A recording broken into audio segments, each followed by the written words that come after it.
What is your view? What is your 1 cent view of his interview? And then we go to the topic of today, that tomorrow's demonstration. Thank you so much, Daktari. Karibu sana.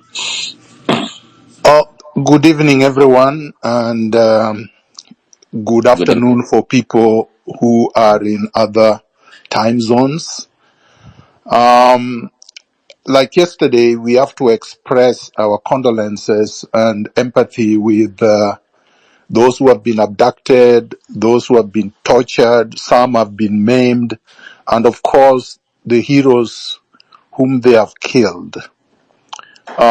We have to always remember them by name, and I believe that next time we'll have their names basically read out, so that we actually always honor them. I know that Rex is one of the people that have been honored, but there are a lot of people that have lost their lives. And I think it is important, whether they were participating in the protest or not, that we honor them. The little boy who was shot. Daktari, maybe just an interruption. There's a few names that we have. I can read them out. Yeah, And then go you ahead. proceed.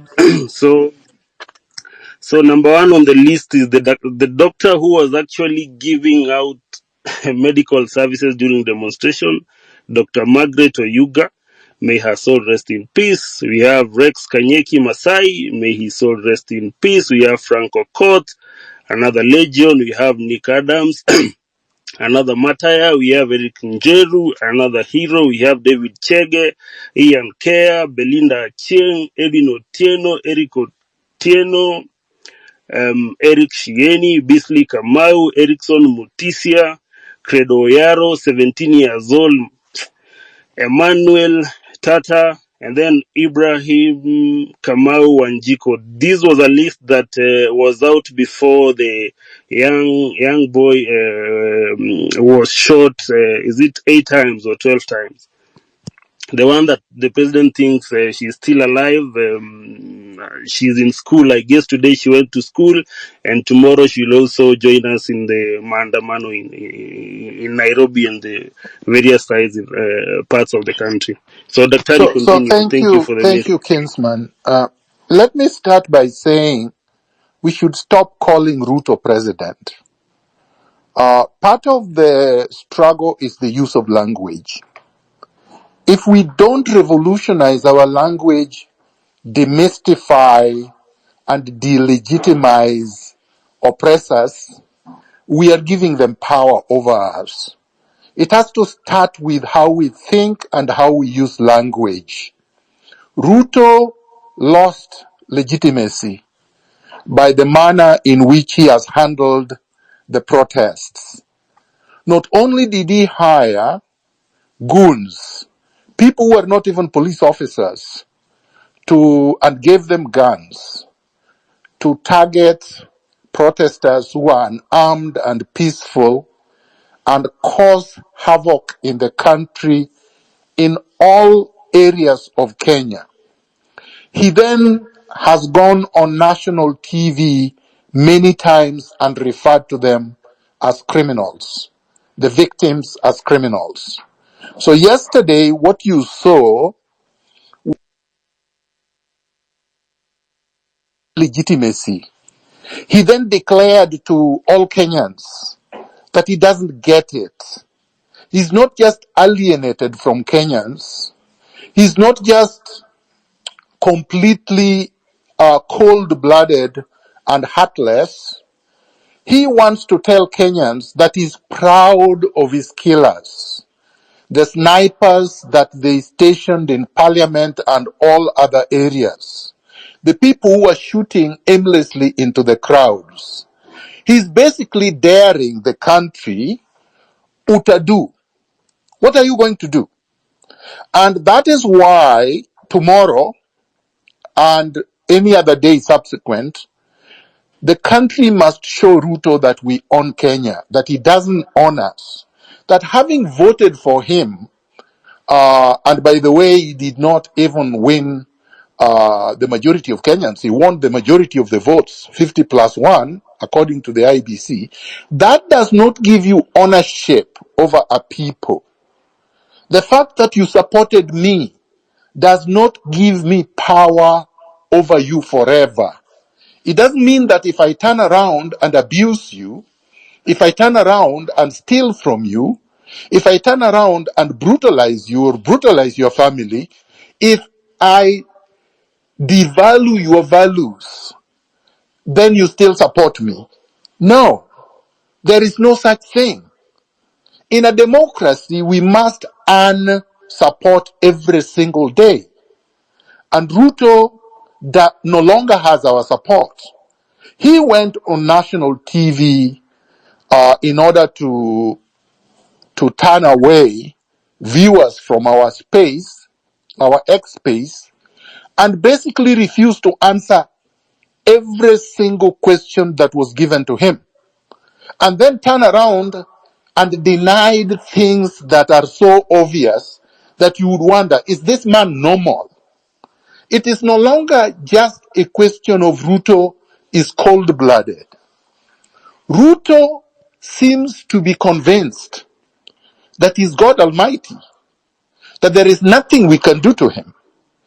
And so we have to get our country back. I believe, and I've said this many times, that we have to be focused.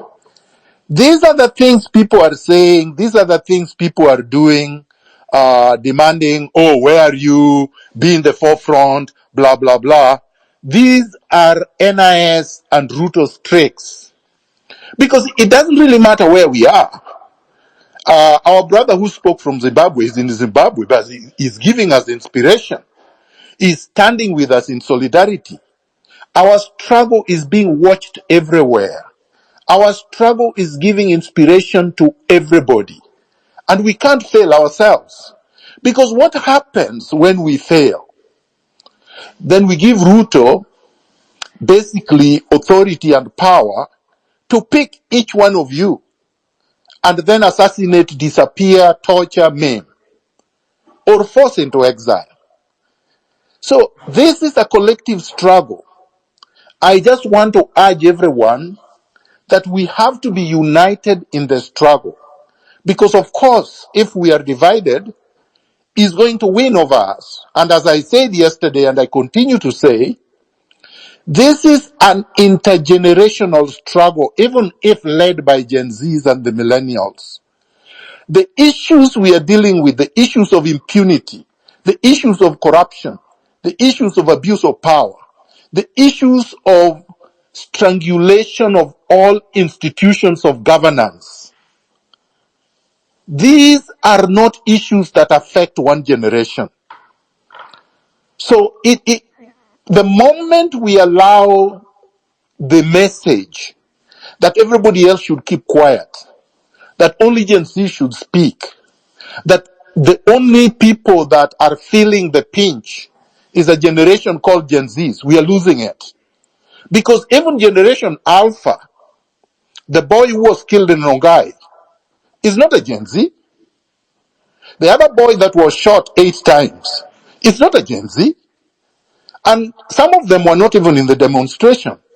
You will be victimized whether you are there or not. A tyrannical state does not distinguish between generations. And we learned this when we were growing up. Some of us have been in this struggle since we were teenagers too, like myself. So and we never stopped struggling, regardless of the contradictions in the struggle. So that's all I want to say for now. Thank you. Thank you so much, Daktari, for that. And I see many people are joining the conversation. Thank you so much. And make 1 million strong tomorrow, and for securing our future or secure the country. That's the way to go. Kumbukani, 10 million, my brother. 10 million. Thank you so much. Thank you so much, Daktari. Kumbukani, go ahead. Thank you, Dr. Miguna, honoring all who have lost their lives I just want to emphasize on that point that you made, and it's a great point. I have been insisting, speaking on this need to ensure we don't go along with colonial language. Colonial language is very good at keeping us in boxes so that it can best control us. So they decide they're going to call us Gen Z so that they can best control us and control the narrative. We must refuse that. I agree with you. And this is a problem of Kenyans. I know my mother is suffering. When I was in Kenya, I was suffering to put food on the table. My brothers are suffering. My sisters are suffering. The children are suffering. So this is not just a Gen Z issue. The Gen Z, and even when you look at the protests, it wasn't just Gen Z on the streets. So this is something, being someone who's been in the West and seen and worked actually in their governments and seen how they operate, this is something they're very good on and very big on. They make sure they control the narrative, and we must make sure that we don't allow them to do so. Asante. Thank you. Maybe Hillary kidogo. Maybe just to echo on the words of Daktari. Daktari, first of all, thank you so much for your contribution. The beauty with you is that you are eloquent enough, even if you putting us into dangerous spaces, we think like we are going into safe places. So your eloquence is something that we are admiring, and it is giving us energy. Saizi, we need all the energy that we can get, because the person that we are dealing with, remember, he's most important. And I want to emphasize on this. Remember, the people that voted for this president were brick and mortar. Parliament mmechoma kwa ofisi ya Sakaja, dimple zake zitakaa wapi? CJ ana ofisi. Kumbukeni, this man was voted in by brick and mortar. So tomorrow he will be dealing with robots. So we need all the energy that we can get. Daktari, thank you. Kesho tunatokea. All of us will be there in numbers 10 million strong. 10 million. Our strength is on the numbers. Our strength is on the disorganization. That is the biggest organization in Africa. Thank you for the brothers that are supporting us from diaspora, from other parts of the continent. Thank you so much. And everyone, please keep the hashtag going. Keep it alive. Like if you can, let's follow each other. Pale pia kwa nini, and there's a post I've put for Latif. Please retweet, like it, so that even when such kind of people get an opportunity to speak to Kenyans, they feel that we are behind them. Ruto should be feeling alone. We need to seclude this person. We need to put him in a corner and put him there forever and ever as Iwai Toka. We are tired. We are tired, man. So next speaker, Thank you. please. Brief, go ahead. Brief, go ahead. Maj, I see you. Everybody, yep. We have a lot of requests, guys. Yeah, go ahead, brief. Asante sana. Yes, yes, I want to reiterate that point about us creating and sticking to our own narratives, using our own language. We are Africans, we are Kenyans. Let's continue to perpetuate our narratives. Let's go back to our roots in search of everything, including the solutions. Daktari, I love the fact that you point out correctly, very accurately, that this is not a new fight. We have been fighting this fight because in reality, our economy, our systems of government have never worked for us. They've never worked for us Kenyans. We were bequeathed colonial systems that were meant to work for the colonizer. And the only thing that the colonizer did is turn it over to the African elites, Mzungus in black skin, to be the guardians of the spoils of colonialism. I'll just go real quick into Machiavelli's four-point blueprint of how you demoralize and conquer and colonize a people. It's a very thin book, by the way, The Prince by Machiavelli. It's a very thin book. Everybody in here should read it because it shows you who we are dealing with in the form of Ruto. So in the blueprint, it has 4 stages. The first one is you go in with your armies and administrators, and you demoralize the population by violence and aggression. The second stage is you create an elite class. You show them that if they are brutal, if they speak English like you or whatever language like you, and they behave like you, they too can get a taste of the privilege. The third one is 1960s, 1956 Ghana, 1963 Kenya, where you hand over political control to the elite class. And the fourth stage is the most lucrative because after they withdraw their security forces and their administrators, now all they do is collect on the spoils of colonialism using the elite class that they put in place. And that's what we have. We have an elite class that are the custodians, the guardians of colonialism. So Ruto just happens to be the very unfortunate one who is sitting being the custodian. He had a choice. He had a choice not to be the custodian, and we are giving him that choice today. As Kenyans, we are saying, are you going to serve us, or are you going to continue to serve the neoliberal colonialist policies that you have been bequeathed? And again, this is not new. It's been since independence, or so-called independence, quote unquote, because we've never been independent. We are still under colonialism. We are the fourth stage of colonialism. We are not even in neocolonialism yet. Maybe if we beat this economic colonialism, maybe they will introduce a new colonialism that we can at that point call neocolonialism. But at this point, we are still in colonialism. So, and Kenyans are very hungry because we've got a glimpse of what it might look like if we actually had a leader who had our interests. I think we all agree, or most of us Kenyans agree, that the Kibaki presidency showed us that we had the capacity to govern ourselves, to govern for Kenya, by Kenyans, with the interests of Kenyans. The fact that within one term, and you can correct me if I'm wrong, within the first term, Kenya was living within our means, living off the proceeds of our taxation, and we were getting services for the taxation. By the way, we must resist Western narratives that try to paint this as purely, quite simply, they reduce it to an anti-tax movement. We are not an anti-tax movement. What we are is an anti-imperialist, anti-neoliberal movement. We are protesting against regressive taxation. What we want is progressive taxation, where the people at the bottom of the economic ladder are not being overly burdened. They are not being overburdened with the burden of taxation.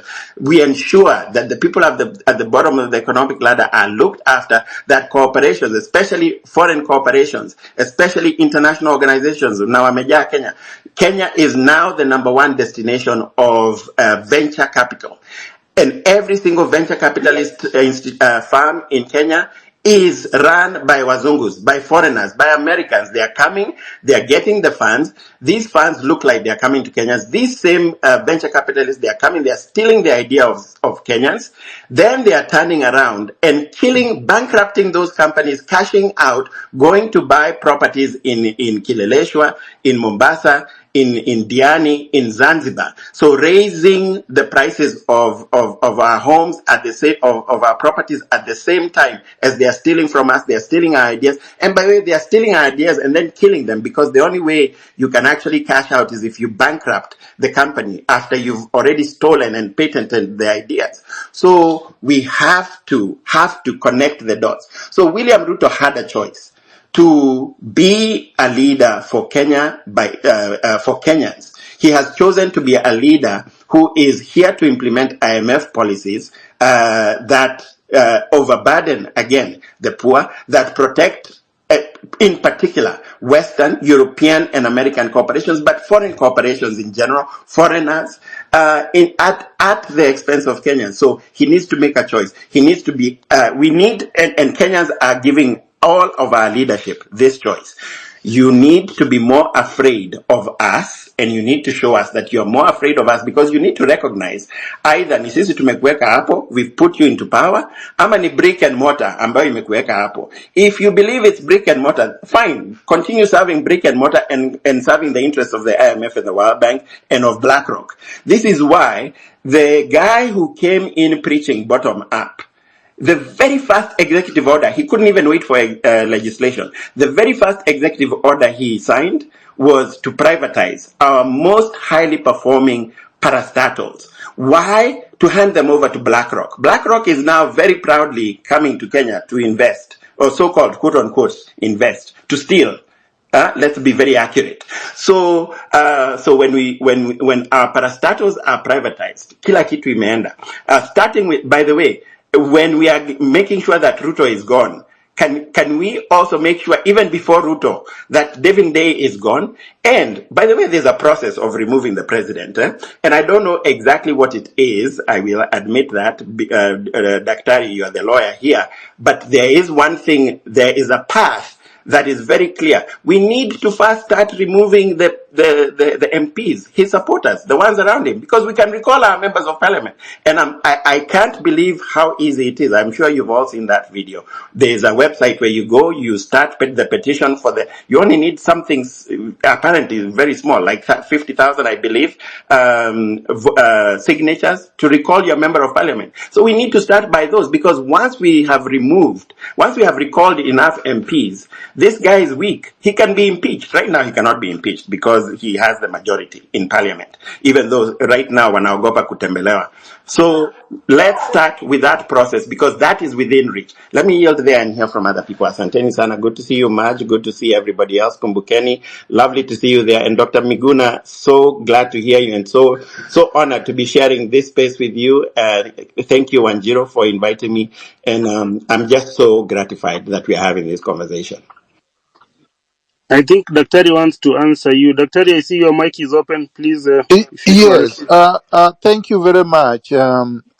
We were on this space for 3 hours yesterday, and I actually posted a summary of the main points that we discussed.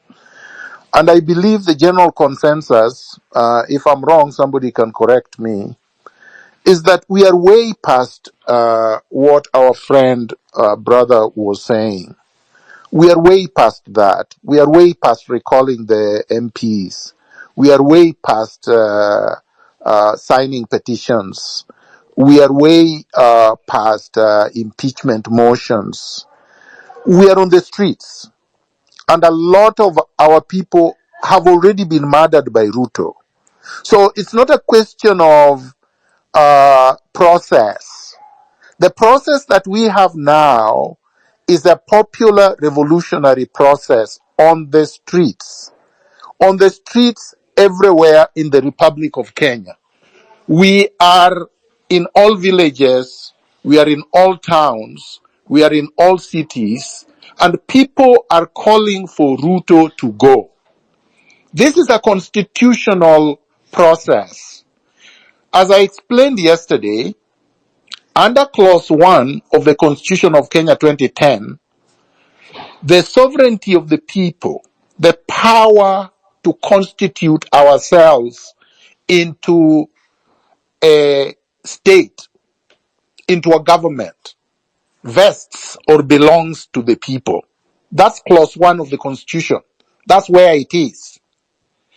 You can choose to govern yourselves through your elected representatives, or you can do so yourselves directly when your elected representatives or quote-unquote governors have failed, which is what happened more than 2 weeks ago. Ruto failed.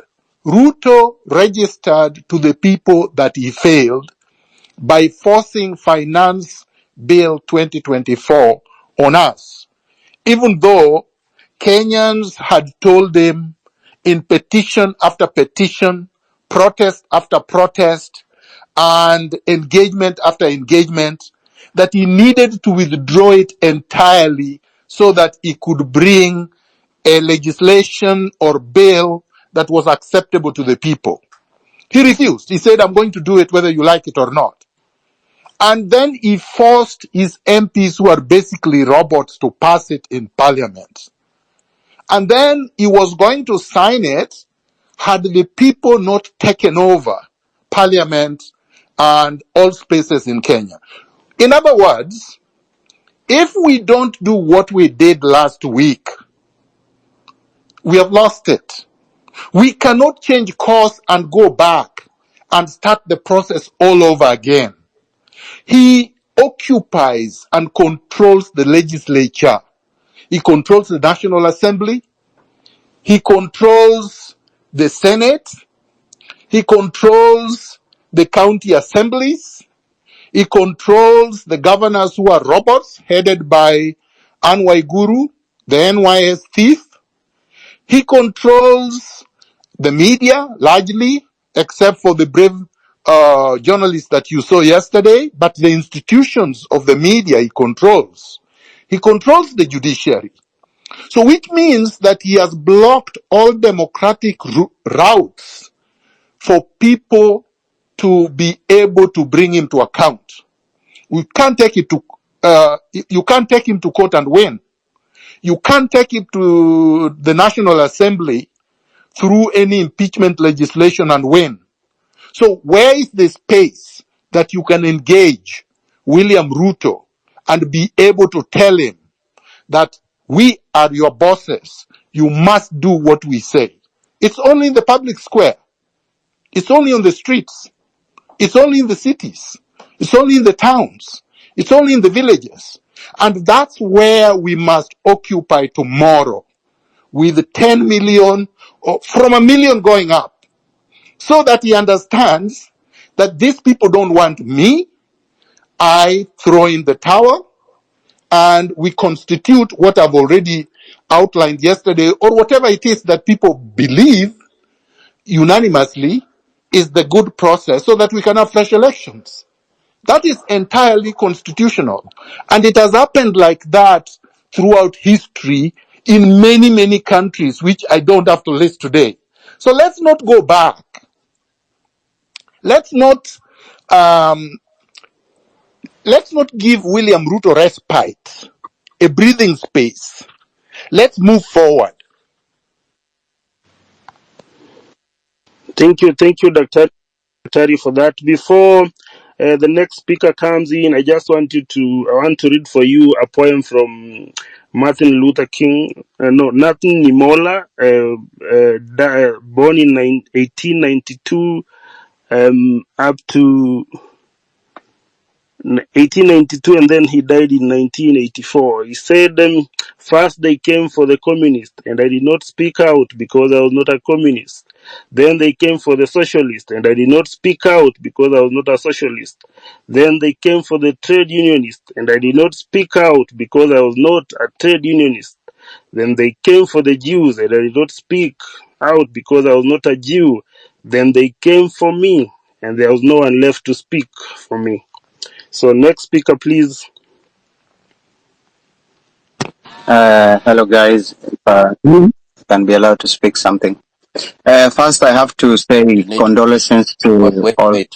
Okay. Binadam, we don't work here that way. You carry up your hand, because all these people will start to open the mic, then how it will be.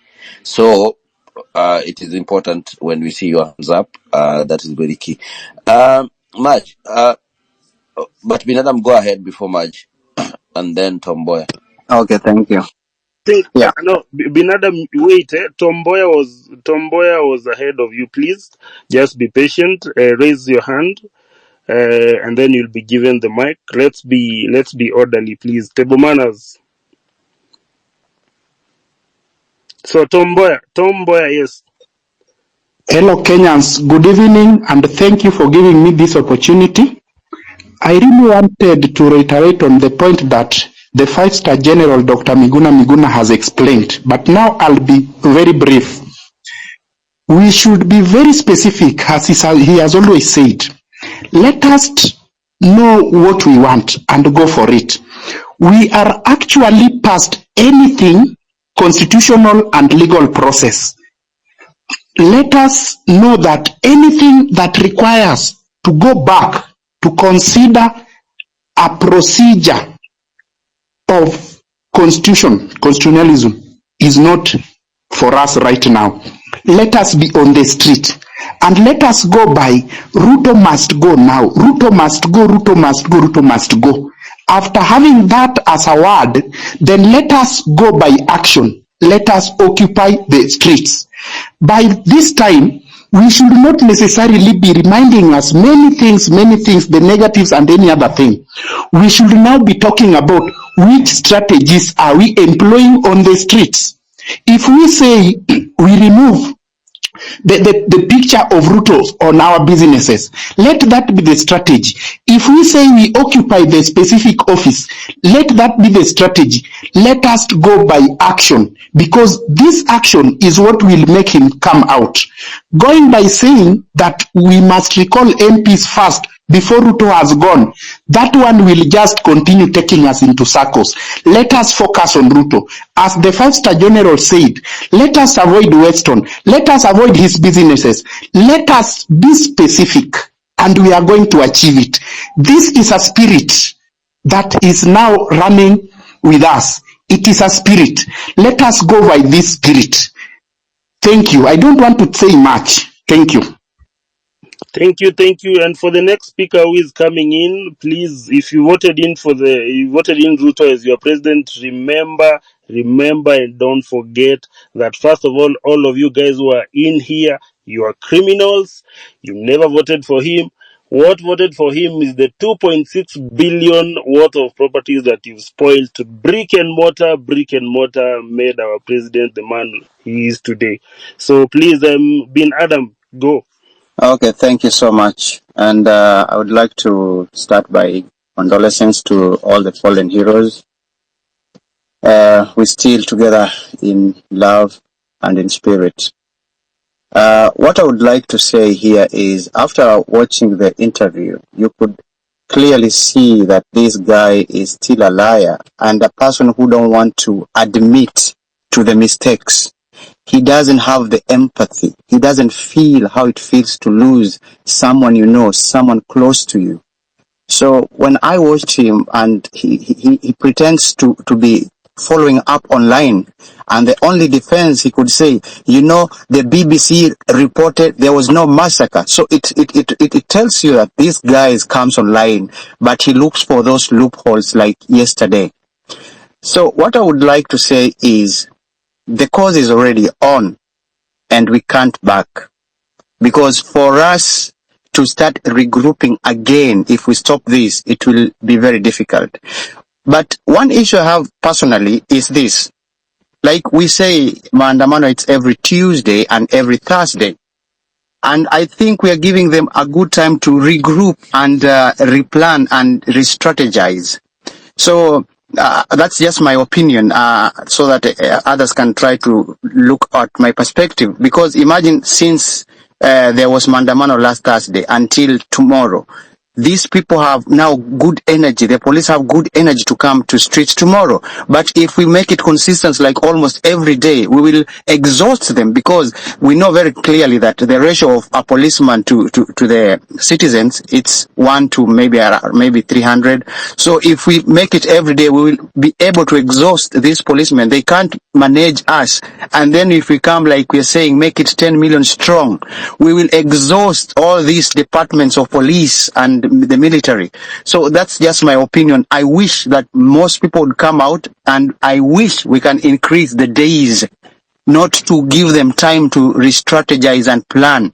And I would like to ask Daktari, now since we know clearly right now that he's playing games with us when he say he doesn't sign, but I have understood from what I've heard, I'm not pretty sure, that if the bill stays along within 14 to 21 days, automatically it becomes a law. So which means we are fighting, but the thing is still cooking. So what's the best way we can do to make sure that we don't lose this, Daktari? Thank you.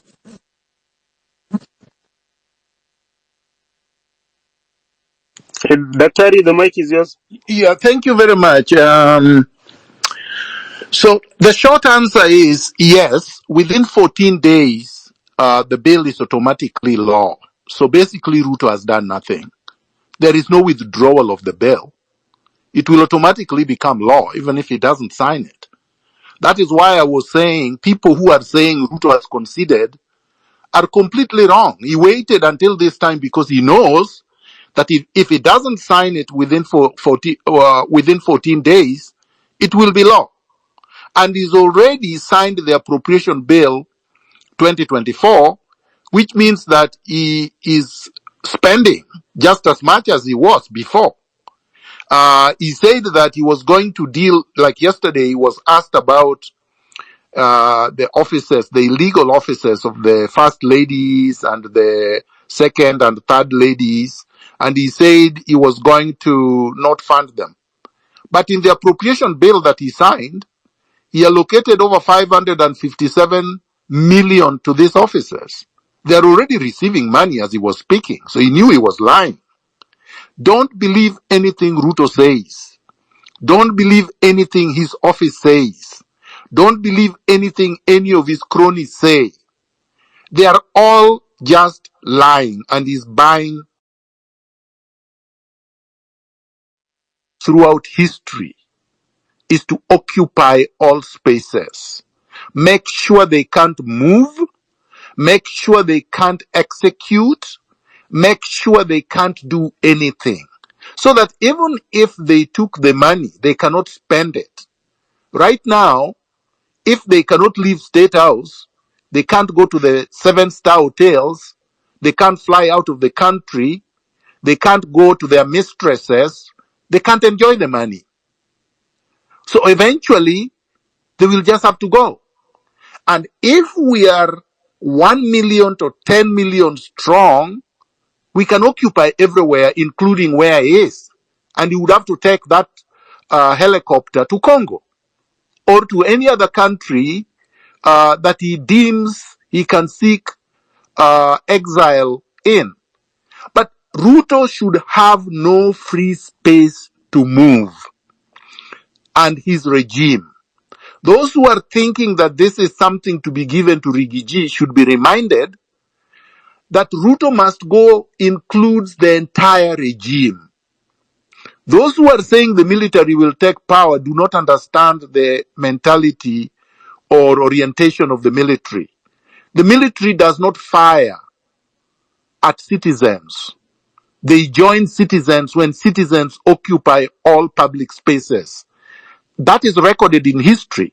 They are not like the zombies that are called police, who shoot because many of them do not even know how to write their names. And I am not saying this lightly, because you have seen the robotic nature with which the police shot everyone who was not even threatening them. So let's focus on Ruto and his regime. The gentleman called Mboya said, let's not be legal or constitutional. I have emphasized, clause 1 of the Constitution is part of the Constitution. When you are occupying public spaces and saying Ruto must go, that is a constitutional exercise. When you are removing Ruto through clause 1, you are acting within the Constitution. There is nothing outside the Constitution. You don't need anything else. Anybody who is referring to a secondary legislation or some kind of act of parliament does not understand how law and constitution works. The Constitution is the supreme law. Any law that contradicts it is null and void. So any law that purports to claw back on our sovereignty is deemed null and void. Thank you. Thank you, Daktari. Thank you, Daktari, for those sentiments. I think now we are clear. Everyone has understood the mission. We only have one assignment tomorrow is to occupy, occupy, occupy. Carry your bottle of water, carry your flowers for commemoration of the heroes that we've lost. Be in public spaces, occupy, occupy. Let's all be on the streets. We'll march on peacefully, and until Ruto must go is achieved. So the next speaker, please. Can I just ask a quick I follow-up think question, Kinsman? Kumbukeni, you are. I have Just a seen quick. I've seen you, but I think you there have is a a lady who, network problem. Yeah? my friend, there is a lady who wants to ask a follow-up question. Maybe if you don't mind, you could allow her to ask. Yes, What's her please. name, please, Daktari? It's Nduku Kumbukeni.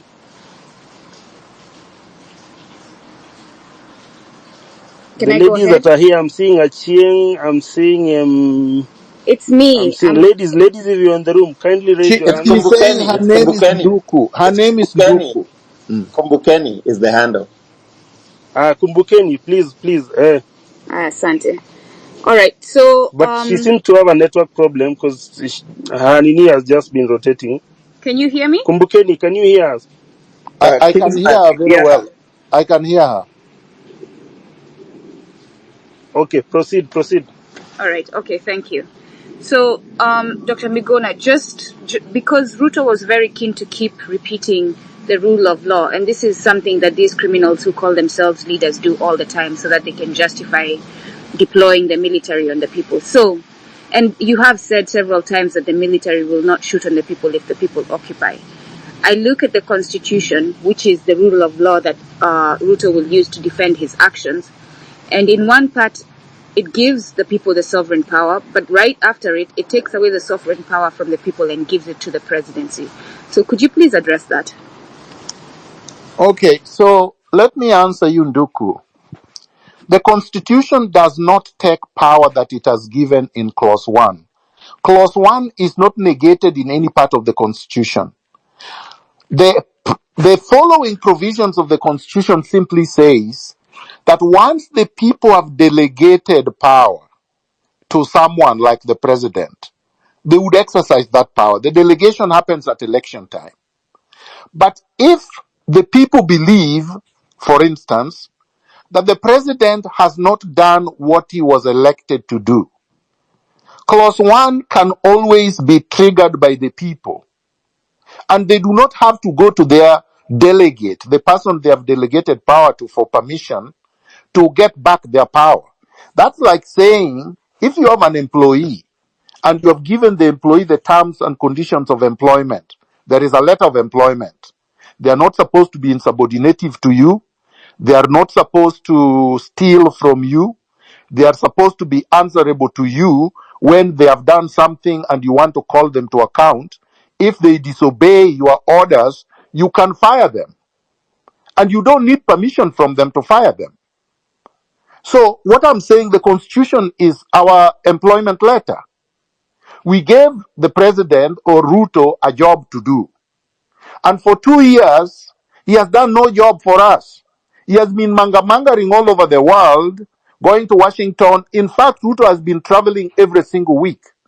He has spent billions of our money. He is our employee. We are the employer. He has spent billions without permission from us. He purported to have hired a jet to Washington without our authority.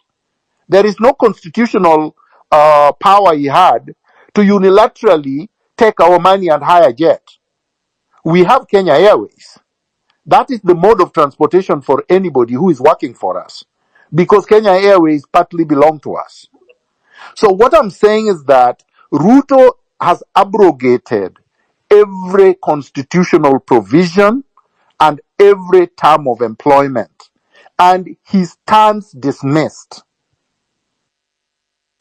Would it, a quick one, sorry, Kinsman and Hillary, would it No, then but be, I think going back and forth is not useful. Once no, I've no, answered no, your question, I think we should move on. you have Yeah. answered it, but I was going to ask as a follow-up of that, would it then be a wise choice for us to put together an indictment that lists everything that you did, so that we're not just talking about it in rooms, but we actually have a document that is saying this is why we're calling you out? When Ruto was disobeying us, he did not come with a list. Kumbukeni. And when he was disobeying us, he already knew the terms of engagement. He knew that we did not need permission from him. We don't need a list to indict Ruto. Ruto stands indicted by his very acts. Yesterday, he sealed his fate by not even feeling sorry for families he has bereaved, for people he has caused pain to, for citizens that he has harmed and killed. And as far as I'm concerned, and many Kenyans have said this, Ruto is out of touch. Ruto is a cold-blooded murderer, and such people should be punished and not rewarded. Any day Ruto spends in State House is a day too much. Thank you so much, Daktari. Man, people are keeping dropping. I don't know what is the problem. Check your network. It is now 8:30 here, but check your network and everything. Kingsman, can you hear me? Because I realize that you can't hear other people. Yes, yes, I can hear you clearly. I think there was a network problem, but I'm back. Yeah, all My the calls colleague are called me. dropping. I don't know why, but guys, let us check your network well. We're trying to keep it so that it can work. Reasons you I carry think us your the NIS and the Communication Authority and Safaricom and the rest, they are doing their thing. But let's focus on what we are doing. Yeah, let us focus on what you're doing, guys. Yeah. You drop, you come back. I don't know what's happening, but it's okay. Reasons you hand us up sometimes. Then I change on that order.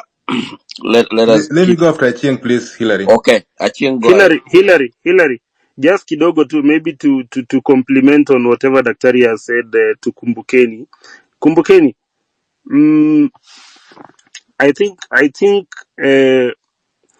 the beauty about whatever we are going through at the moment is a feeling that is being experienced by each and every Kenyan. It is a feeling that supersedes and then it goes beyond tribal connotations. So that is even why they are having a problem on how they are going to approach this, because now the person they used to vilify all the time is Raila is not on the scene. It used to be a tribal thing, so the tribes are not here.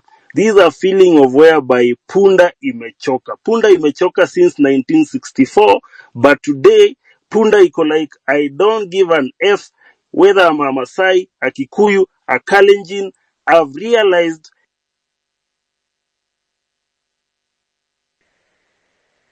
fight the country against bad governance. He has been able to unite us against tribal affiliations.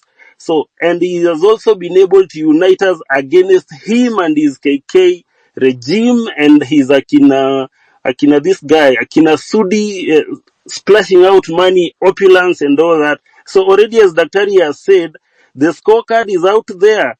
This guy, from the day he got into office, he never even looked at his JD. The interview that he did with the Kenyan people, he has never, ever from day one even ticked JD number one. His KPIs are uko chini. If you were to rate him between 0 and 10, ako uko -3. So there is, you see, and then there is, unajua kuna ule mtu unaambiwa utetee, unasema hata mimi simjui. This guy is at a position where it is so difficult for him to come and convince the Kenyan people that there is anything else he can do. Especially the fact that he was not remorseful yesterday. I think that was the nail on the coffin. All right, Kingsman, thank you so much. Check your network always. People keep dropping. Getting a lot of messages. I don't know why, but check your network. And we have said that NIS and also the Safaricom is doing their things, but we are trying our best to make sure that the space run and very active. And let us be focused. 10 million people strong on the street in the morning. That's what we are saying. It is now 8:30, and that's where we are focused on. To see our people on the ground, to see we on going on the ground in the morning, and that's the way to go. Aching, go ahead, then Risasi, then Maju say hi. Good evening, guys, and thank you, Hillary, Dr. Miguna, for this platform. My senior Machieng and Council and Kingsman ameongea nikasikia ni kama tayari I'm already getting angry again after the interview that Ruto put out yesterday, but we're going to be focused, 10 million strong. I'm just here to reiterate what Senior Counsel Dr. Miguna said when he says that we are beyond the point of talking to the government, and when he says that what we are doing is constitutionally right, I think let me just shed some background on maybe where he's coming from. So legally speaking, when a legal document is drafted, you have to look at the spirit behind that document. You know that a law is an evolving creature, so you need to look at the spirit behind that document. And when the Constitution was being drafted, Article 1 actually just says the people may exercise their sovereign power either directly or through their democratically elected representatives. Guys, I need us to understand that we elected these people democratically to air our voices and concern But at the same thing that I'm saying, the spirit of the document, if you look at the finance bill, the spirit behind it was not the one to tetea for the common mwananchi. This was the spirit behind it was the one for the IMF, the people who have their interests, and the tumbocrats themselves. So when the constitution was being drafted, they know this power is ours. They know the wananchi the supreme. They know that we are the ones who elect people into power. So do not fear. Do not fear. The constitution envisages all these scenarios. We are not out of order. We are still within the rule of law. And if at all anything, we are using the utmost Article 1. There's a reason why it's Article 1 of our constitution, because it's supreme. So let's not fear 10 million strong tomorrow. Let's just come out and defend each other. We fight for our rights. That's all I have to say for today. Thank you so much, Etienne. God bless you. Thank you so much. Yep. Mobilize people. Tell them we're alive at the moment with Generali Mwenyewe at the moment. We are sharing the hashtag Ruto must go, make 10 million strong and secure our future and our country. Risasi, go ahead. Thank you, Hilary. I think let me start by just reiterating what Dr. said yesterday. One of the things that came up was we are not going to get any kind of justice without removing Ruto in power. If Ruto is still in power, you will never get justice. And he gave so many examples yesterday. 2, protest works. So in that spirit, we should get out there and remove this guy. We didn't stop him from posting on the financial bill by going to the court or even through constitution. We did that by going to the streets, and evidence is there. If we are not sure of who we are dealing with, Ruto is a textbook definition of a dictator. And how do dictators operate? One of the fundamental characteristics of dictators is their decision-making process. Dictators make decisions through a very tiny cabal of advisors. You have a good example, Ndi and the likes. They make decisions through cronies. People are not even qualified. The likes of Farouk Kibet, somebody who doesn't have got even a job description. I think the best qualification Farouk is I don't know. I cannot even imagine, except being a friend to Ruto. And they do this through the aid of their parrots, the likes of Itumbi. Sycophants, the likes of Jakakimba, whose their role is to wake up in the morning, type what the president said, twerking for president on Twitter. That is what they do. Secondly, look at how he's trying to consolidate support. He has done this through churches previously, and I think people have realized that. So he has nowhere to run to churches. That is why when he hears people occupying churches, he gets agitated. He's doing this through trade unions. Look at the likes of Atuoli. Those are the people who are supporting him. He's doing this through hijacking political parties. Recently, he has already hijacked ANC to consolidate support in parliament. He's doing this through state machinery. Recently, there was proposals to increase salary for police, and these are just aimed to consolidate his base. So, guys, we are dealing with a despot here. It's just a matter of time before we have somebody like Mugabe in the making. Other thing that is very, very much determined is control of key institutions. These are the army, the police, the civil service, state media, parliament. For now, he has control of parliament. There's nothing else you can do in parliament. Judiciary, the less we speak about it, the better. You know what happened, including swearing of judges is being done in State House, and this is the third arm of government. He's doing this through licenses, censorship. Recently, I saw KTN complaining that they were about to shut off their frequencies. This is a classic dictator we are dealing with here, guys. There's no difference between Ruto and Gaddafi or Ruto and Saddam Hussein. He's just like that Saddam Hussein who wears a Kaunda suit. But otherwise, huyu ni Saddam. Hakuna tofauti. He's doing this through abductions. How many people were abducted in the course of last week? Arrest, dismissals, and now people are dying. There are murders. There are murders, disappearances happening all over. So if we remain with this guy in power, trust me, itakuwa worse than even before we went for this demonstration. So with that, please, let's not lose focus. The guy has to go, and the easiest way, suspend your constitution. Laws are made for men, not men made for laws. Kama ni mbaya, we can suspend the constitution. It doesn't have to be every time that sijui tutamtoa na katiba. Ruto si mtu wa kutoa na katiba. Nyinyi mlimuona jana na kama mtu wa kutolewa na katiba. He is not going anywhere. So if we don't remove him, then he will be stuck with us. Hiyo ndio contribution yangu, Hilary. Thanks. Ubarikiwe sana Risasi. Asante sana. That's the spirit that we're going with.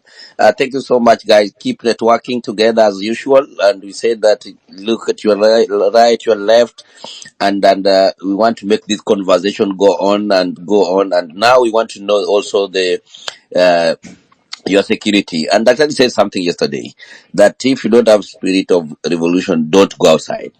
If you fear death, then sleep. And when you don't fear, when you know that you are fighting for your country and you're going there, then you have to be very, very vigilant all the time, all the time.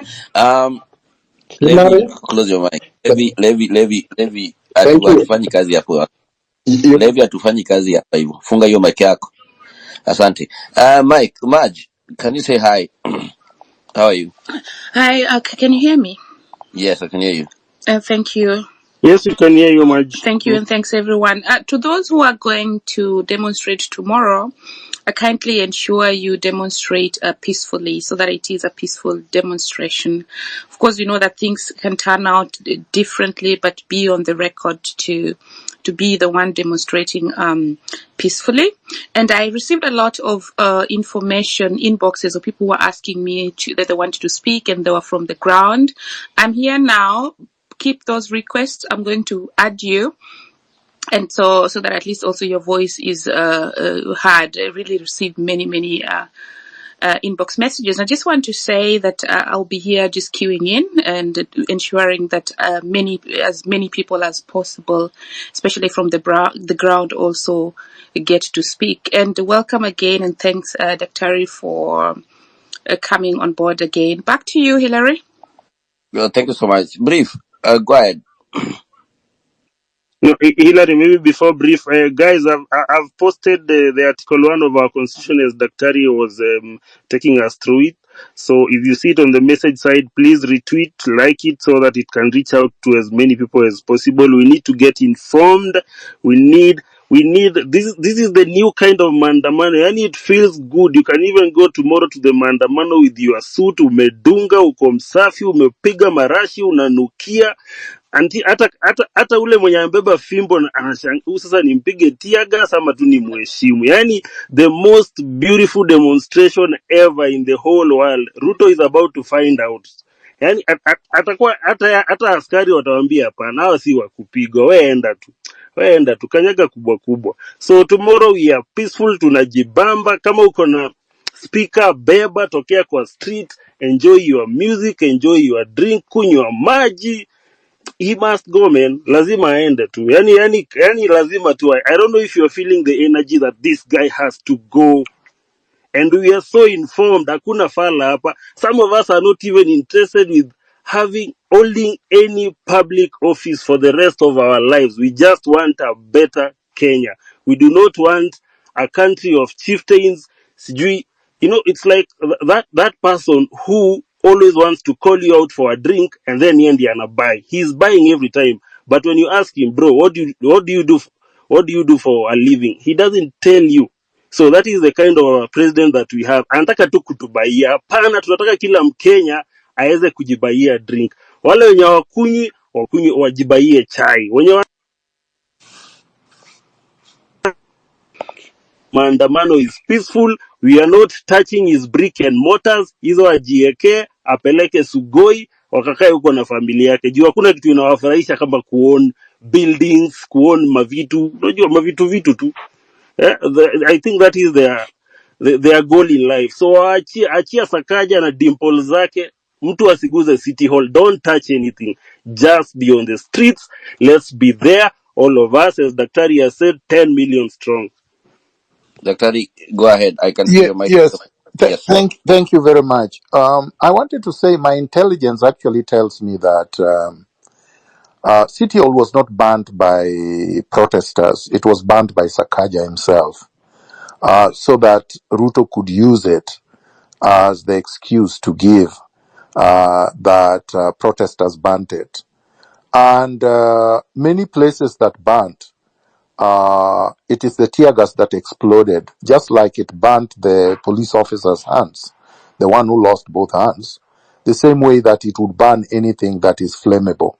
So we cannot take blame for what they have done. We must not take responsibility for Ruto's thuggery. I am sure that today they are planning how they are going to unleash goons that will inflict harm on protesters. But one thing you must know about Ruto, because I know him personally, Ruto wants to be loved. Okay? In as much as he's cold-blooded and everything, he actually wants to be loved, to be liked, to be worshipped, to be praised. And he particularly likes that from foreigners, the foreign media, Washington, London, all these capitals of the West, because he suffers from low self-esteem. That's what happens with a lot of tyrants who suffer from low self-esteem. But he's a weak man. He's weak politically, he's weak mentally. You saw that he's weak psychologically also. He's not that intelligent. Because dictators who are intelligent would have answered questions properly yesterday. Would even have pretended. Ruto couldn't even pretend. He is worse than when Uhuru appeared during the BBI and everybody else had rejected it, or in 2017 and people had voted against them, and the Supreme Court ruled against their electoral theft. They threatened the Supreme Court. They threw tantrums. They threatened the people. They were completely without any control. That's Ruto. So the more we press, the more he has nothing left out of his arsenals. He has already used brute force. He's been abducting people. He's been killing people. He tried to seek sympathy, but people have told him, we are not listening because you are completely disconnected to what is happening. So tomorrow, he will not be able to do anything. I can assure you, he has run out of anything else that he can do. So the more we push him against the wall, the more we guarantee that he will leave. Finally, our security and safety is in our numbers. Let no one lie to you that your security and safety is staying home. The people who stayed home in Githurai the other day, or in Rongai the other day, some of them were shot through the window or through the walls of their houses. Some of them died just walking on the road. They kept away from the protest. But they came for you and killed you on the street. The same thing happened in the Maandamanos before they bought Raila Odinga. They killed people in their homes. So the point is this. You are not safe staying at home. You are not safe saying that you are going to watch this thing from bars. We are safe when we are many on the street. Thank you very much. Thank you, Daktari. And so, Sakaja, I know you're listening. The allegations weigh very heavy. So, because this is what is going to also make other demonstrators get killed. And afterwards, when we're asking for explanation, because I heard the word accountability being used. I don't know how people thought out, the idea or the fantasy of accounting for somebody who's died. They've died, they're not coming back again. But that needs clarification, Governor Sakaja, if you're listening, because that should not be the case. I think brief scoop was next. Over to you, brief scoop. Asante Maj, and just want to reiterate, yes, Constitution is a document, and while, yes, this process is within the constitution. To Risasi's point, and to, I believe it was Achieng earlier, these documents are meant to serve us. We are not meant to serve them. And I want to ask Daktari to that point, should we already be thinking about the future? What comes after this? Because I do believe that this is a foregone conclusion that Kenyans are coming out. We'll keep this up. We have to keep this up because actually at this point we have no choice. We've started this fight, and quite frankly, we don't have a choice. Retreat is not an option. So is it too soon? Is it too early? Can we be discussing simultaneously what comes next?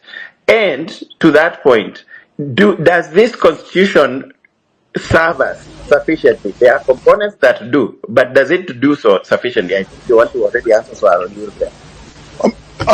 So brief scoop, let me answer you quickly.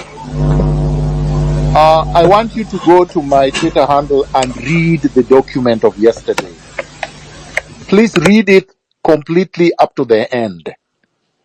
And then digest it. Because your answer is there. Thank you.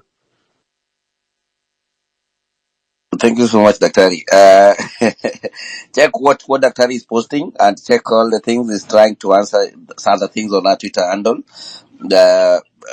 So you can get more answers on the same. I actually posted it more than 3 hours ago.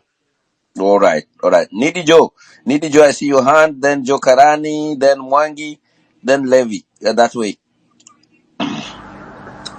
Yes, thank you for the platform.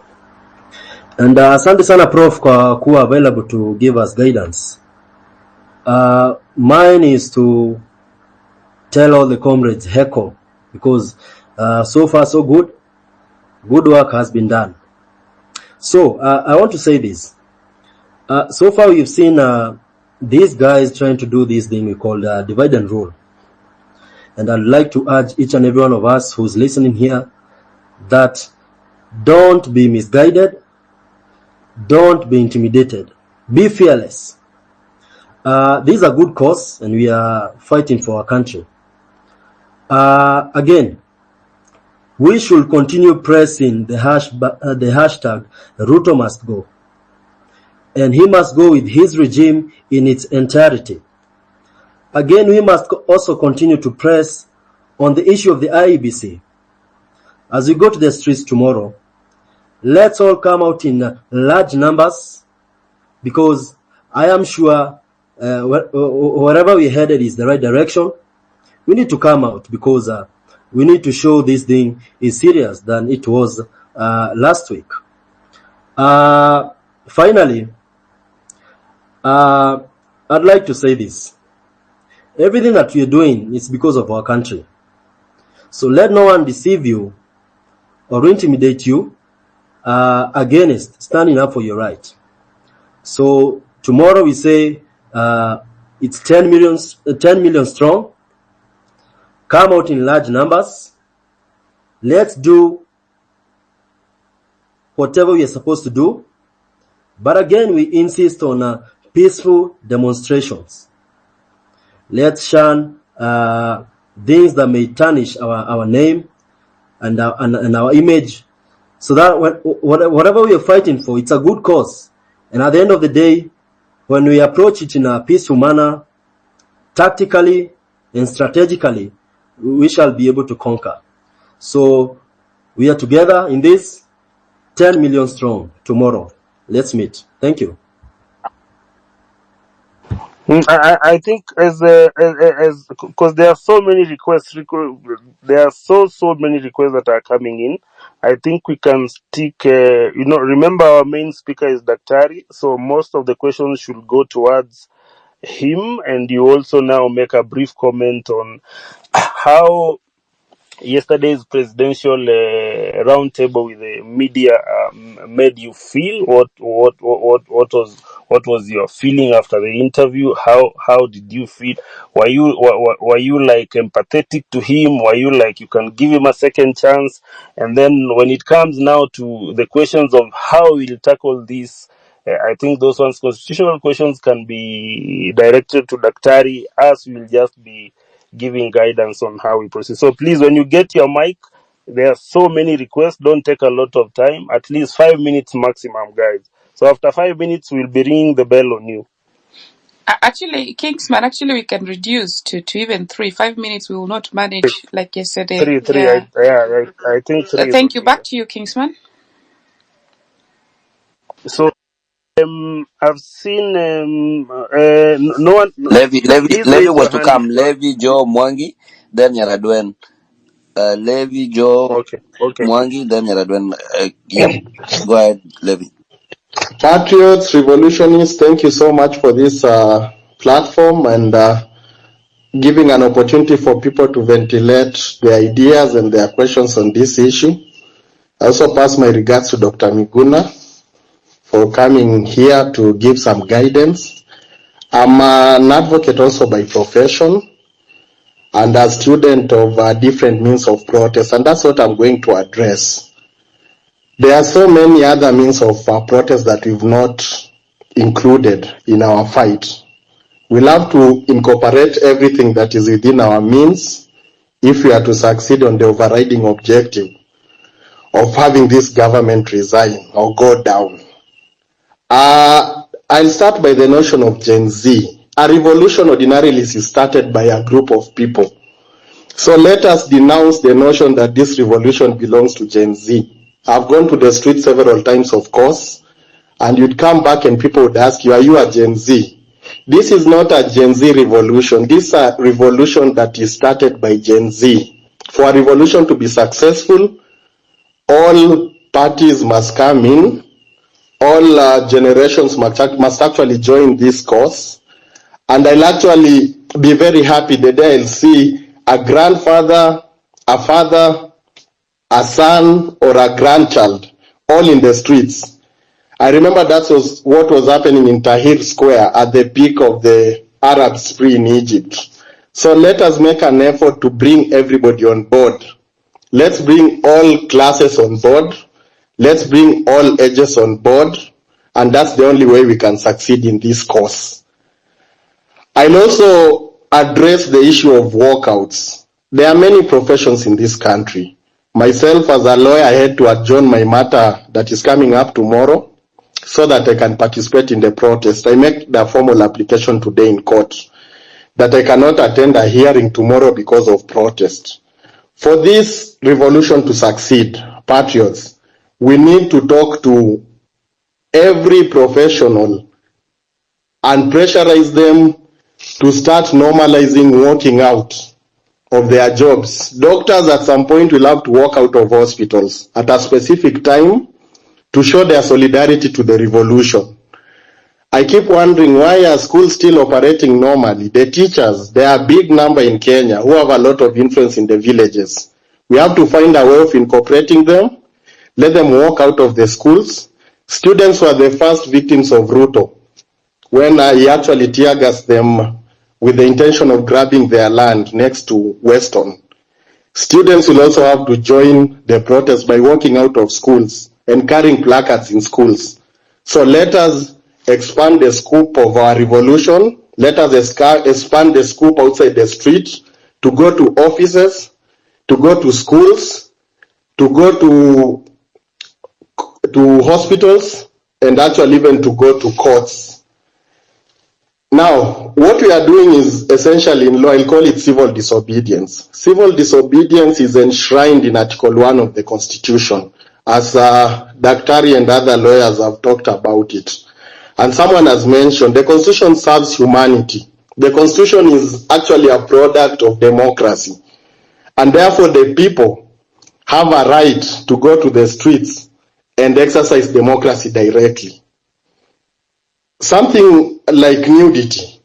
At some point in this long journey to oust this government, we'll have to invoke nudity, if possible, as a form of resistance, where on attack by the police, people in mass with a plan will have to strip so that any attack from the police is actually stopped by that specific means of resistance. I'll also address the issue of our revolutionists and comrades who are abroad, you have a role to play. Ensure that you mobilize Kenyans in cities across the world. As the Daktari has noted with a lot of precision, Ruto is a lover of attention. He fears the white man. He wants to be accepted within the company of the likes of Biden. That should not be allowed. In foreign capitals in the world, it has started and it should continue. Let Kenyans stand up and tell the foreign governments that you are dealing with a dangerous person. Do not be lied by this person. It is also a high time that ICC is flooded with petitions from Kenya. That there is a war criminal, there is a person who is committing crimes against humanity on the loose. He has been your client before. He is back on rampage. Ensure that you send petitions to ICC. I'll be sharing that process. It's a very simple process, and everyone, not a lawyer alone, has a right to complain. That is what happened in Gaza, and you can see the results. Finally, the ICC actually is pursuing an indiction against Netanyahu and his accomplices. The same applies in Kenya. What is happening is crimes against humanity. And we have a role to proceed and petition the ICC to do the necessary. Comrades and patriots, what I'm saying in short is that pressure must come from all directions. The enemy is dangerous, the enemy is insidious, the enemy is sly. Let us take pressure from all directions to achieve the overriding objective of this government resigning from power or leaving power by any peaceful, legal way necessary. Thank you. Thank you so much, Wakili. Tumekupatia time mingi kwa sababu you were saying very, very good things there. Hillary. Then, yes, Daktari. Hello? Yes, Daktari, I can hear you. Go ahead. Hillary? Yes, I Daktari. can't hear anybody. Kingsman. We can Raj, hear you. can you hear me? I can hear Hillary Okay. too. I wanted to say something very quickly.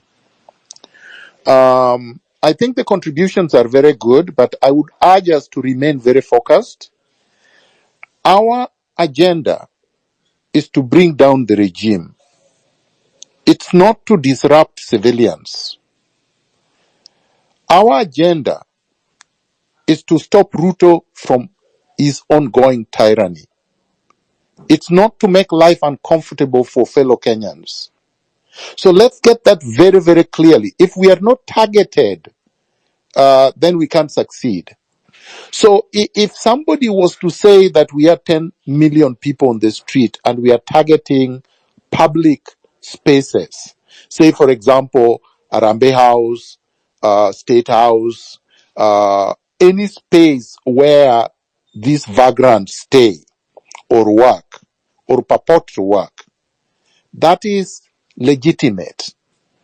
But I would be very careful about occupying a hostel that would be there to treat those that they have abused and assaulted and injured. Because we want doctors to continue working so that they can treat the injured, so that they can preserve life. So those who are free can join us, but it can't be by force. We can't force anybody to demonstrate. We can't force anybody to protest. People would have to exercise their democratic right to stay away from the protest. That's part of the society that we want to build. There is no society we will create that is based on force. We will be replicating Ruto. We will not be solving any problem. So let's be very clear. We want to solve a problem, and our solution cannot imitate the problem. Our solution has to be better than the problem. Thank you so much, Dr. for that clarification, which is indeed very important. We do not want to disrupt any activities, and we also really at this point out that the demonstrators should really align to the given given laws while expressing their rights. Hillary, whom did you cue next? Okay. Maj, can you hear Yes, me? I can hear you. Oh, all right. I cue in Joe Karani, Mwangi, then Okay. Nyaragwen. Joe? Joe Karani, are you here? Yes, I'm here. Go ahead, man. A good evening to you all. Evening. I really want to thank Dr. Miguna for keeping us, making us stand on business. Because for me, mine is very small. It's just something that I've noted during this movement. And I think it is important that we point it out and understand this. So we're at a time where our selfish ambitions have to be put aside. We have to sort of do what is best for the group. Now, I'll talk about it by using illustrations. At the end of last week, there are two people who gave in to their selfish ambitions and derailed the conversation around the movement. I don't want to mention their names, but you know who they are, the music guy and the other car guy. They gave into their selfish ambitions and derailed what we're doing for this country. And now I will use another illustration of somebody else who ignored the noise and just went ahead and did what was good for the group. And I can mention her name, Hanifa. We dragged her through the mud. We said all sorts of things about her, but she stayed on business and did what she had planned for that day, which was go to each and every injured Shuja, or somebody, all the ones who had passed and had been killed by this Ruto regime, and take care of them. By the end of the day, we were already talking about the entire conversation around that whole thing was how Hanifa had managed to do what NHIF has tried to do and failed, then they're even creating something new, and it's going to still fail. So we need to really think in everything that you do, everything that you say, that tweet you're tweeting. Tomorrow when you're going out, be your brothers and sisters keeper. Remember, just do what is good for the group and put away your selfish ambitions, because I don't want another situation where we're divided and conquered, because I fear Ruto winning, and this man cannot win. You guys saw him yesterday in that interview. Oh my God. He cannot win, and we cannot let him win. I know I've heard all of you, and I know each and every one of us wants a better Kenya, and that's what we're fighting for. So let's keep up the fight. Let's to talk kesho, see what 10 million. Let us fight for a better Kenya. Maze, that's all I have to say. Thank you so much, Karani. We have several tweets coming in and some reports that all other counties, so many counties are ready, and young people are. There are many people. Some have now starting I even. can't hear anything. Dr. Oh, Miguna, can you Daktari. hear me? No, it's only now I'm hearing you. I was not hearing you before. Okay.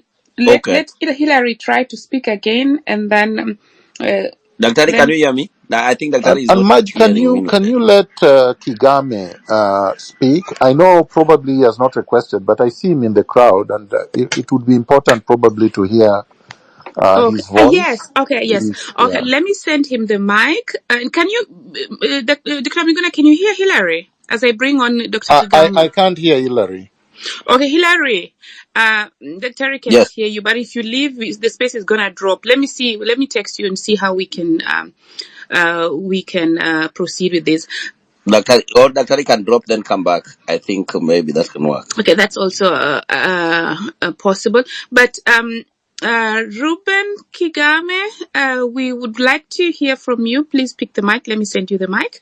And so, as we continue, there's somebody has requested me to ask, because there's a breaking news that Sakaja states that the demonstrations are not going to go on in in Nairobi tomorrow is this because they have a flyer and then they have an Citizen TV logo on it.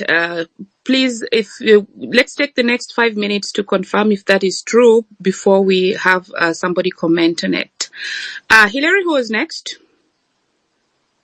Let's Mwangi, are you here?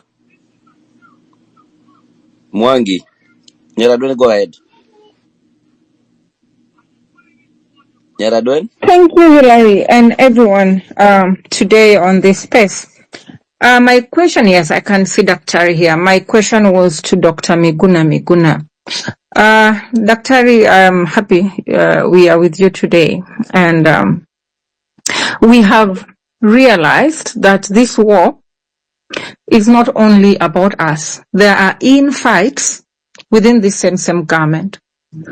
And as our protest has always been peaceful, and I insist we have always been peaceful. Nobody is going to convince me otherwise, because I saw policemen shoot at shops with live rounds.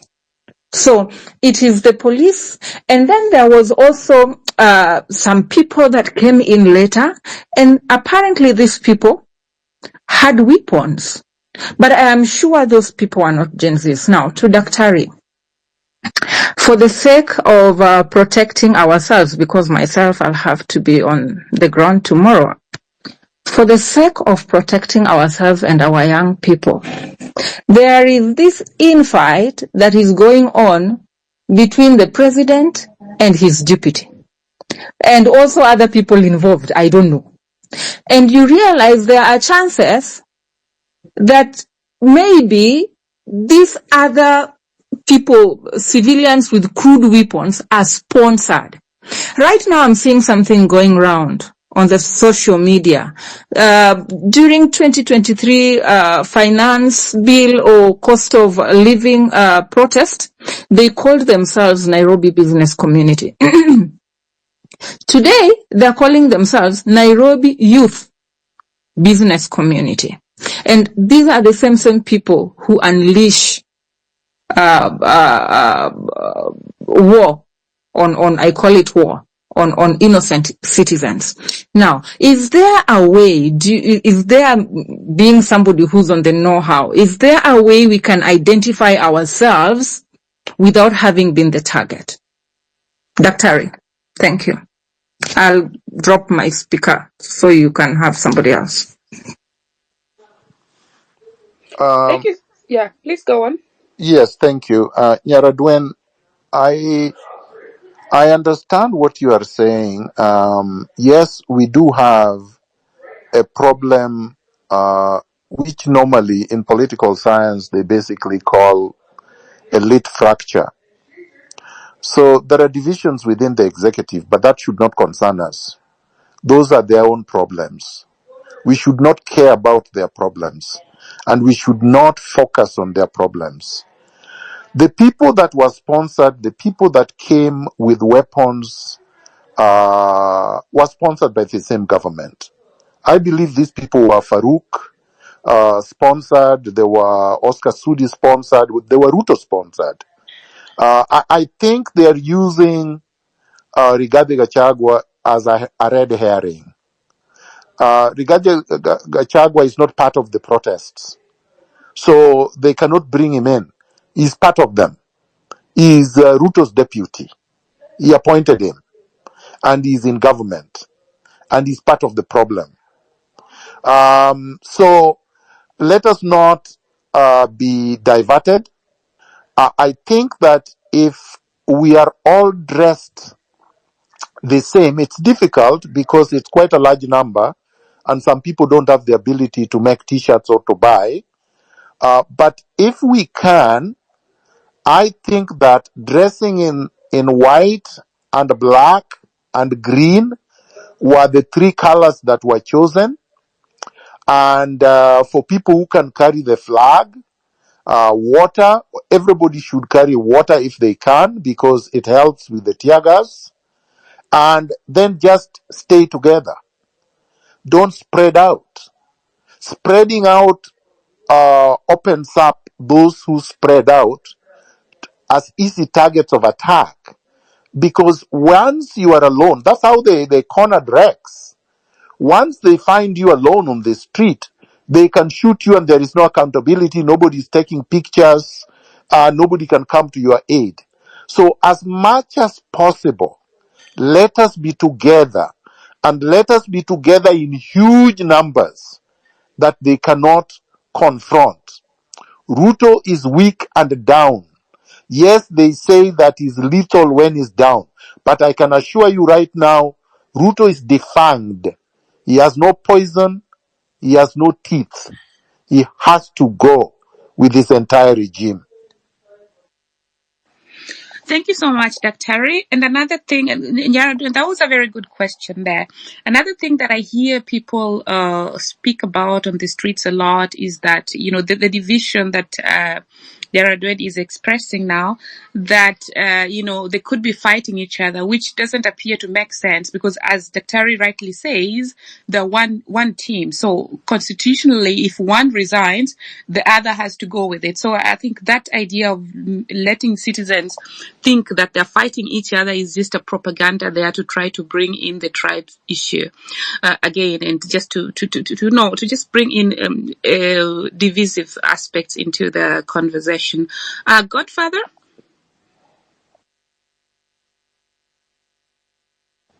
Godfather. Godfather, Thank you, Madge.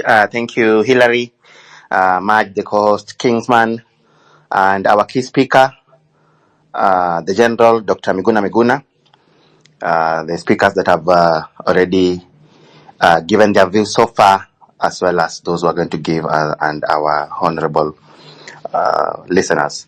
This is a very important conversation, and I just wanted to retaliate that this is the week, and as the General stated, the only option is to march forward to put more pressure, to apply pressure so that we can have the government go home in entirety.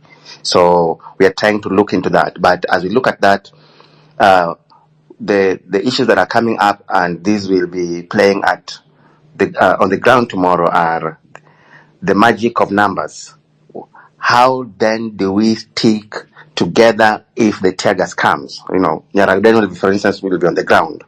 Tear gas may likely disperse the populace. So is there any scientific way of trying to control the crowd so that they remain in numbers, so that we can try to reduce the numbers of the fatalities and the injured by the police? Because that is something that is still a concern, as much as we must march forward. That is the first part. The second part, how can we document the atrocities that are being committed by the police? Because eventually we need to hold them accountable after the fact. Because we've seen, for instance, yesterday's interview of Mr. Ruto, in our State House. He doesn't seem to understand what's going on. He seems to be living in a different world altogether. He doesn't have the empathy, even, when we talk about a child has been shot over 7 times or 8 times. His response is, isn't he alive? These are some of the issues we're looking at. So, we are looking at someone who we must get out of power by all means possible. And we expect that they're also likely to use a lot of force. So, how do we document these atrocities that are likely to be committed by the police and other criminals, so that we can try and also hold them accountable after the fact, apart from the citizen journalism, which I believe most of them will be having smartphones to try and record this. But we see them, they have the advantage of having the CCTV cameras to try and get the looters. But how do we also hold them accountable moving forward? Thank you, Madge. Thank you so much, Godfather. Kingsman, go. Imagine, maybe just to contribute on the issue that is going around about the rift between the president and his deputy.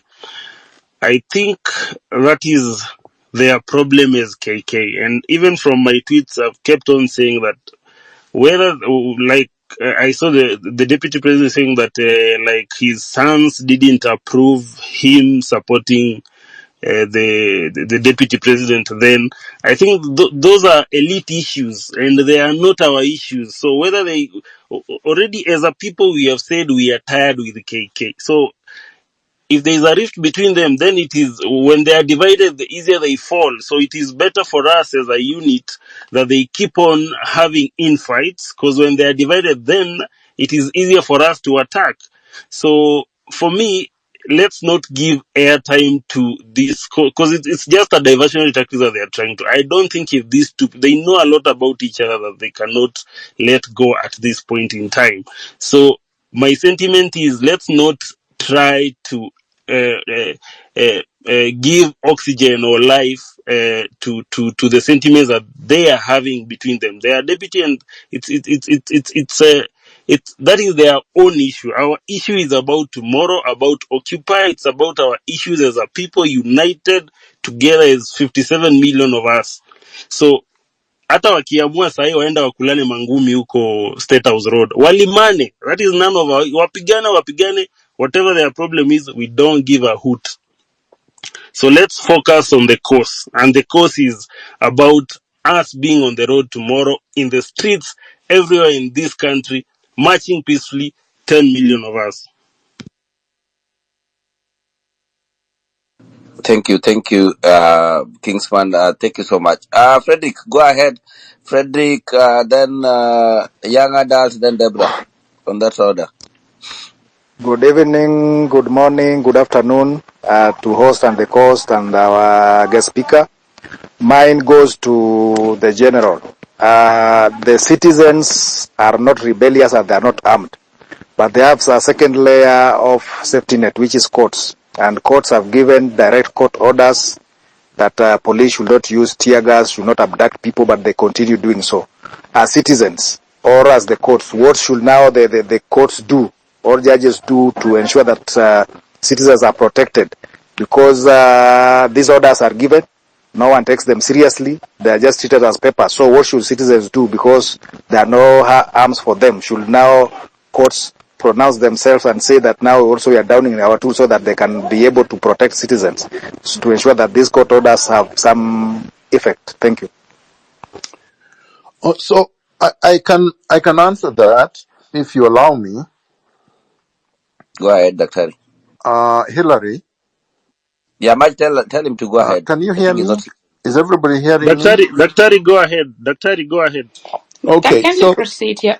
the short answer, my friend, I start with the last question. The short answer is the courts don't have the power to enforce their own orders, because their orders are supposed to be enforced by the police, the same police that are using tear gas, that are assaulting, that are maiming, that are abducting, that are torturing and killing innocent Kenyans.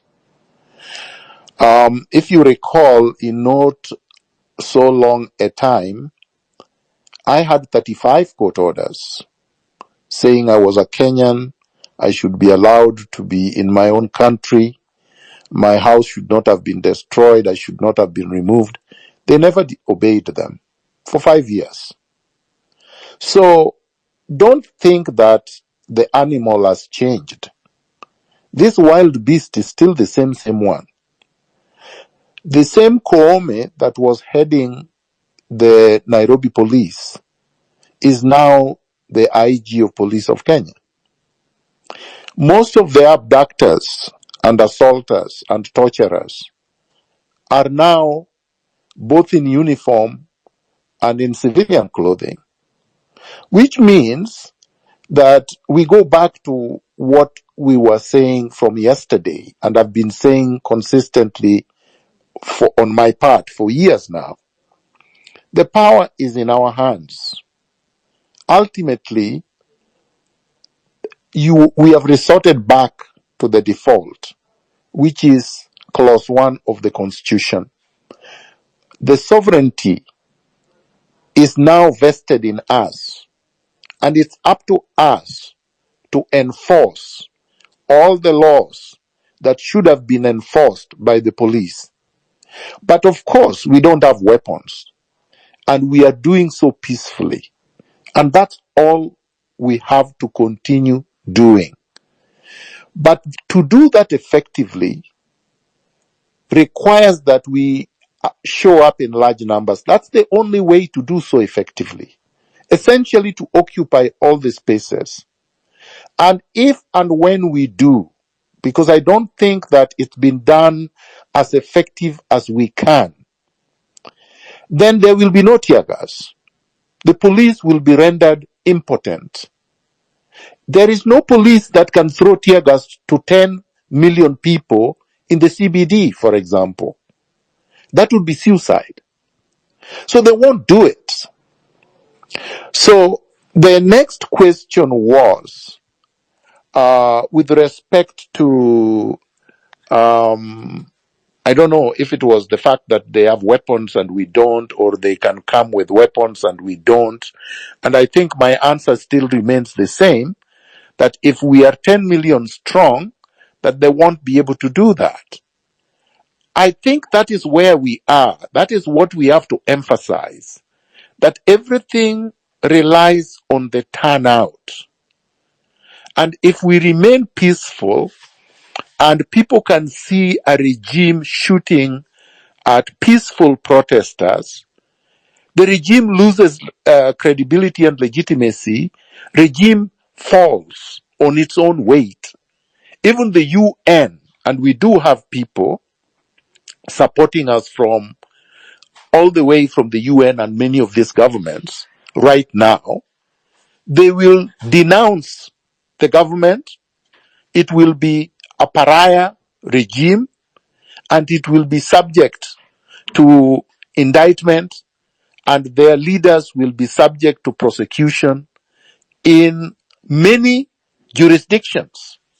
There are other things that are happening that I will not disclose, but there are other things we are doing. There are other things we must do.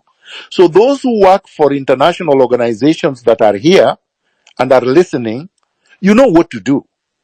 Those who are practicing law internationally, you know what to do. Many of them are aware of what happened to Pinochet in Spain. Pinochet was the biggest dictator and tyrant in the 1980s and early 90s. And a small magistrate in a small town in Spain arrested Pinochet in Spain. And that was the end. So don't think that Ruto is above the law internationally. He is not, and he knows that. And we are going to deal with him perpendicularly both in Kenya and abroad. Be assured of that. We are not resting, we are not sleeping, and we will not let him go free.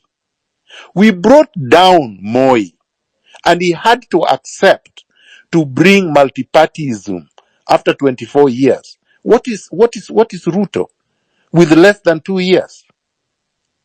So there should be no fear. Some of us don't fear Ruto. I have to disclose, because this I did not disclose yesterday. I have spoken with Ruto myself 4 separate times about tracking, locating, and repatriating money that was stolen by Uhuru Kenyatta and stashed abroad. Because some of us have traced the money, we know where the money is. We know how much it is. And I have told them, this money is more than enough to wipe out the debt that you are complaining about and put Kenya on a trajectory of becoming a first world. And William Ruto has never reverted back to me. He told me once to put it in writing, and I did, and he never responded. So this is not a person we can give a pass. This is not a person we can excuse anymore. Instead of overtaxing Kenyans, we have told him what the solution is. We know where the money is. We know it is in its trillions. We know what the debt of Kenya is. We know this money is capable of wiping the debt and developing Kenya, and you don't have to tax anyone. Not to the level that he's trying to do. And he has refused to do it. Instead, he goes behind our back, cuts deals with people like Matiang'i so that he gets his cut, so that he can bank it in Dubai and other places. We know what they are doing. So I want us to be very, very clear. William Ruto is not capable of being reformed. Thank you. But Daktari, on that same note, I've had a problem about this thing called odious debt. We are being told we owe trillions of billions in terms of dollars. That is like external debt from IMF, from I don't know where. Is it possible we audit everything and then we know the real debt that has been used in development? Because I understand our constitution says that a debt, an external debt, should only be used for development projects, only and only then. There's a Eurobond that came in and it never go to Nairobi. We do not know the whereabouts of that money. I saw the interest mature the other day. I think they paid around 165 billion not long ago. So when we are able to do this, and now Ruto is out of he's out of the equation. Daktari, can we get this IMF and everyone, and even ask them if you know the Kenyan constitution, because ignorance is not a defense before a court of law. But If they knew, my brother, yes, to cut Daktari. the long story short, let us not put the cart before the horse. Right now, we should focus on mobilizing so that, and making sure people are safe, and I have said safety is in our numbers, before we deal with the details of auditing the debt. You will not be able to get the records and be able to record competently until they're out of power. So our agenda right now is to remove Ruto. Then we can do all those other things. Because they have not disclosed this information in a credible manner. For example, they are saying they paid debt this amount, this amount. Have you seen the evidence of payment of debt? No, we haven't. They have not published it. They have not shown us the transactions. Another thing is there is money that they have been collecting from, let's say, unclaimed assets. People who just stole money and they are unclaimed. Or money that have been repatriated from people that stole, let's say, Chicken Gate. This guy's, the money was supposed to have been returned from London, England.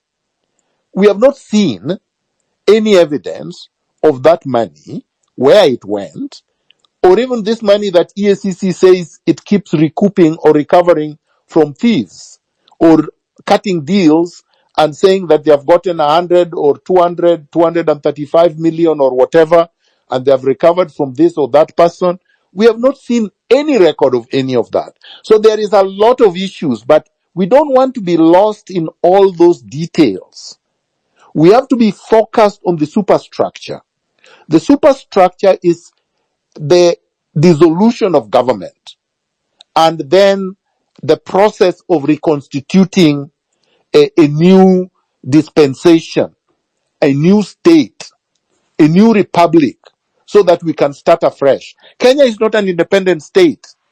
Kenya is still a colonial state, and Ruto is a puppet of the West. Everything he does on behalf of Washington first and foremost, then London, then the other capitals.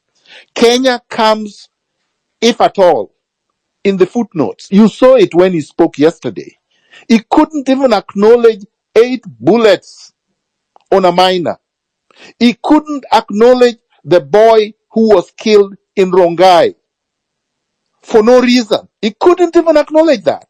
He couldn't acknowledge 24 bodies at the morgue that the Kenya National Commission of Human Rights confirmed they have seen. He got into an argument over that, then got personal with Linus Kaikai over an issue that we know is so personal, and it involves a woman in the 1990s. Ruto is not a leader. Ruto is not a legitimate president and cannot govern. Thank you. Thank you so much, Dr. Thank you so much. Okay, Can I go over. briefly, Daktari? Who's speaking? Benji, I'll give you the mic in a few. So I just wanted to say that there are 2 people who have Daktari, messaged can I me. go briefly? Benji, can you Benji, hear us? please put your hand up. Put your hand up if you Oh, want to Pole. speak. There are a lot of people who are on the queue, and then you will be given the mic. So as I was saying, there are two people who have messaged me now. One of them is requesting Kenyans in Kenya to use VPN while spacing. And another one, I just said, he's from the candle lighting event of one of the fallen heroes. So he will add him to the mic, and then he can, also share about that. Hillary, you'd queued in Deborah, right? She can Deborah, go ahead. go. Can go ahead. Mm. Thank you, Hillary and Marge, for this. I just want to also add a sentiment on the infighting within the government. To me, I think it's a good cop, bad cop. So one cop is a good cop and the other one is a bad cop. So we should not be, we should not have any sideshows with that. That's their own problem. Now, a question that I have for Dr. Miguna. We watched when Keter was being abducted. What can the citizen do? Because people were there videotaping. There were cars also there. Could also citizens stop this arrest? You jam, when they have the car, all the citizens jam and say you cannot do this. Or is that dangerous? That's number one, a question for Miguna. Another thing I also want to say, this year is election year in the United States. We need to bombard the State Department with emails, with Twitter, with pictures of the people who have been killed, with pictures of the demo, and also tagging Secretary of State Antony Blinken. Also Biden, they read these things. They want to be in the good books because in November there's election. So we have an opportune time. Let's put pressure everywhere that we can and tell them what you're doing is wrong. You need to denounce this. You need to denounce people who are being killed on the streets. So that's also how we can put pressure. So thank you very much, and also condolences to the people who've lost their lives. Thanks, Deborah. And now we move to academia. And Dr. you can chime in anytime. Academia, 2 minutes, please. Thank you very much. My 2 minutes. I think the system is rotten to the core, and anything that they are doing, the only option we have is to remove the regime completely, and thereafter we can have a new system that can deal with the questions that people are asking. And because again, you need the state to protect you, and the same state is against you. So what do? You get it out of your way, and then get a state that can protect or can work in the interest of the common man or the interest of the country. So I think that's the most important thing. Secondly, I urge people to turn in large numbers, as Dr. Miguna said. And this Dr. Miguna said long time ago. I used to watch him when I was there, I think first year or second year at the university, on NTV. He used to say that the only way that we can get Kenya on the right road is to complete overhaul of the system. And this is the time that we have to use. Otherwise, if we go into the judiciary and all those things, there's a lot of things that happen in judiciary. And therefore, the main focus that we should do now, how do we get the rotten regime out of our way? That is the big question that we have, because we only have one thing to do. One question, how do we get this government out? That is one fundamental thing that we need to do. So everything should revolve around the best way, constitutionally or democratically, whichever way we can get this government out, so that we get what can work for us, because it doesn't work for us. It has never worked for the common man.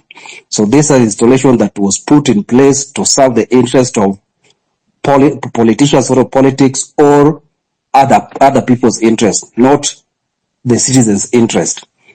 As I end, I want to say that there is the first article in the Constitution talks about the power of people and shall be exercised in accordance with the same constitution that we gave ourselves and the governing authority to exercise everything, but we retain the absolute power. So we are now going direct to govern ourselves directly. So nobody should question what people are doing, because that is the essence of this constitution, is that we protect it indirectly or directly. But the first thing comes is you may exercise it directly before indirectly. So what does that mean? It means that it recognizes that the power belongs to the citizens first before we delegate it to any other person. So let us use that. There is no any other article that comes above Article 1, and that Article 1 recognizes the power of people. So any other question should revolve around the sovereign power that belongs to people, period. Anything we are not going to listen to. We are going to use that and get our country back on the track. Thank you. Thank you so much, Academia. Hillary, go. I wanted to Daktari naona intervene kamefungua. just briefly, Okay. please. Yeah. Go So, on. Maj, there was a question that was asked of me about, and it is an important question. What do we do if we are in the situation that Keter found himself in, being abducted on the street? And you saw people standing by and whatnot. I think the Keter question, if I address it directly, the people who were standing did the right thing. They recorded what is happening. They gave it to the press. And then there was public pressure. Then Keter got released the same day. That is what should be done when you are not enough. They were not enough. They could not have fought with those men with guns. And they were just like 2 or 3 or 4. So if you are not enough, the best course of action is to record and then disseminate the information. However, like in the case that I gave the example yesterday, where they came and wanted to abduct me from the Intercon on the 30th of June 2018, when on my way to go to Uhuru Park in order to swear Raila in.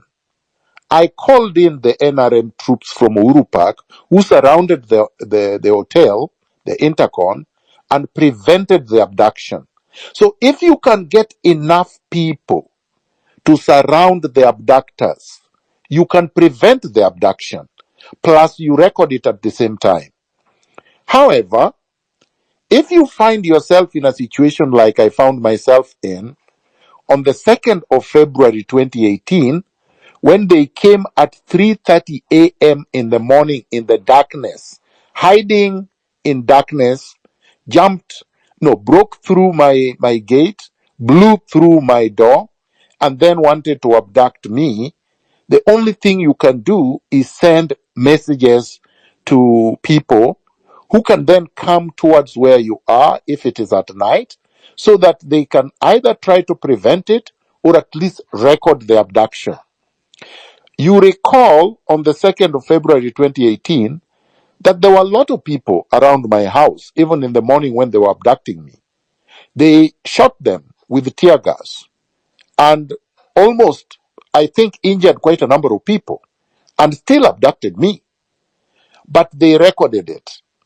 So what I'm saying is that the circumstances of the situation would dictate what is to be done. If you are alone, you cannot fight with them with your bare hands. So just record the information. But if you are enough, you can overpower them. That is why the million number plus is important. Because if we are a million plus, they cannot abduct anybody. They cannot shoot at anybody. They will not be able to do anything. We will overpower them by our sheer numbers, even if unharmed. So really that is the strategy. It is the simplest, it is the most effective. Thank you. Thank you so much, Dr. Would you rather we go one by one, or I take like 3 speakers and then you respond, Dr. Would you prefer? I think three or four would be better. Some of them just want to make comments, so they can go ahead. Okay. So that we can go quickly. Okay. Fine. Hamix and then Samuel and Okombo in that order. Hi everyone, are you guys able to hear me? Loud and clear. Yeah, you're good. 2 Can minutes hear you. Thank you each, very please. much. Okay, thank you very much. So my points are very clear. I just want to make some commentary. And Dr. Miguna, you have no idea what you're doing to this movement. You're really emboldening us. I joined the space yesterday and I heard everything. You're very objective, the things that we need to do. We need to be very objective, and that really sparked a fire in me. And then there's this video that has been going rounds, I don't know, by some young guy on the streets who was, that video spoke to me, and I just felt like I need to be on the streets tomorrow. And for the first time, I was like, I'm not even afraid to die, because there is strength in our numbers, and that is something that we really need to do. We need to turn up in large numbers, because if we give Ruto a chance, he's gonna come and finish us all. And one thing I also want to say is about, let's not buy into this government propaganda. I think government is using old tactics to, try and solve, emerging issues, which is not going to work. So we already know their old tactics, which are already washed out. They're trying to sell us fear, telling us the military is on the streets. But I'm so happy that people are still going to turn up. They're trying to create a lot of misinformation and propaganda just to cause a lot of fear. They're still going to, they're still abducting people. So they're abducting people. You see what they did to Gabi, they did to Shadi. These are people who are very vocal, like Gabriel Oguda kept us very entertained on the internet, but we haven't seen him. But you see, these were the Twitter giants. But at the same time, just because they're not vocal at this time, there's other people who've come up. So if I know the government is here, the NIS is here, and they're listening, I just want to let them know that you can abduct 1 million of us, but there's still 1 million of others who are going to come up. The cells, the abductions, your Subarus are not going to be enough for, to accommodate all of us. So those are the things I just want to say. And also, this is a formal request to Dr. Miguna to just ask him to unblock me, because the reason why he blocked me is because we disagreed on Ruto. So I guess we are on the same side at this moment. So Dr. Miguna, kindly unblock me. I really would love to, feed from your knowledge, and just your voice very, you're strong, and you have no idea what that is doing to the rest of us, even the ones who are afraid of going to the streets. That is something that is really emboldening us. But thanks for holding So if somebody this could space. text me your handle,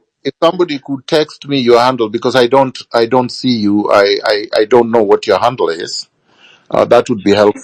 Yeah. Hillary, Okay. I So will Hillary, do that. let's please let's Just let's text have text that Dr. me. let's have Miguna that my sorted on the side, Hamix. Yeah. We've heard Okay. you. Thank you. Thank you. Hillary is gonna do that, and so of course I've also had to unblock a few people so that they can participate. But if unblocked, there's a reason why you were blocked. So if unblocked, please don't continue the tirades of insult, because we're all human beings, and I think we have a right to also decide if we want to keep off negativity out there.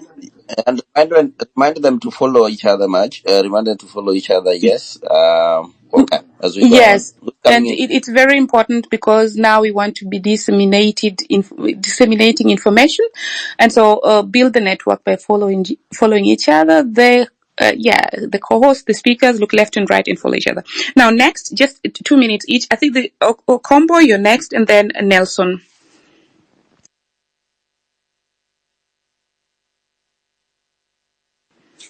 Okombo, can you hear me? Then Nelson, take a go. I think Hi, man. Benji also wanted to speak. I think you should allow him to speak. Yes, I cannot see him. I Okay, tried okay. to text him. I cannot see him. Nelson, speak as I try to get Benji on.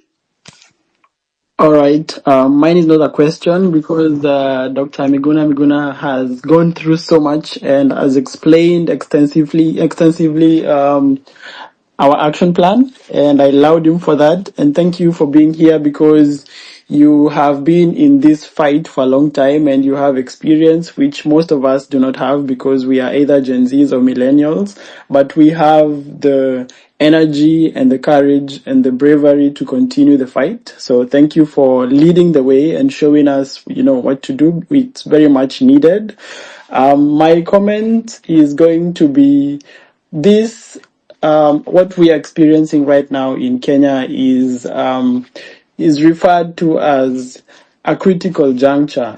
And critical junctures in history have been the turning point of many countries.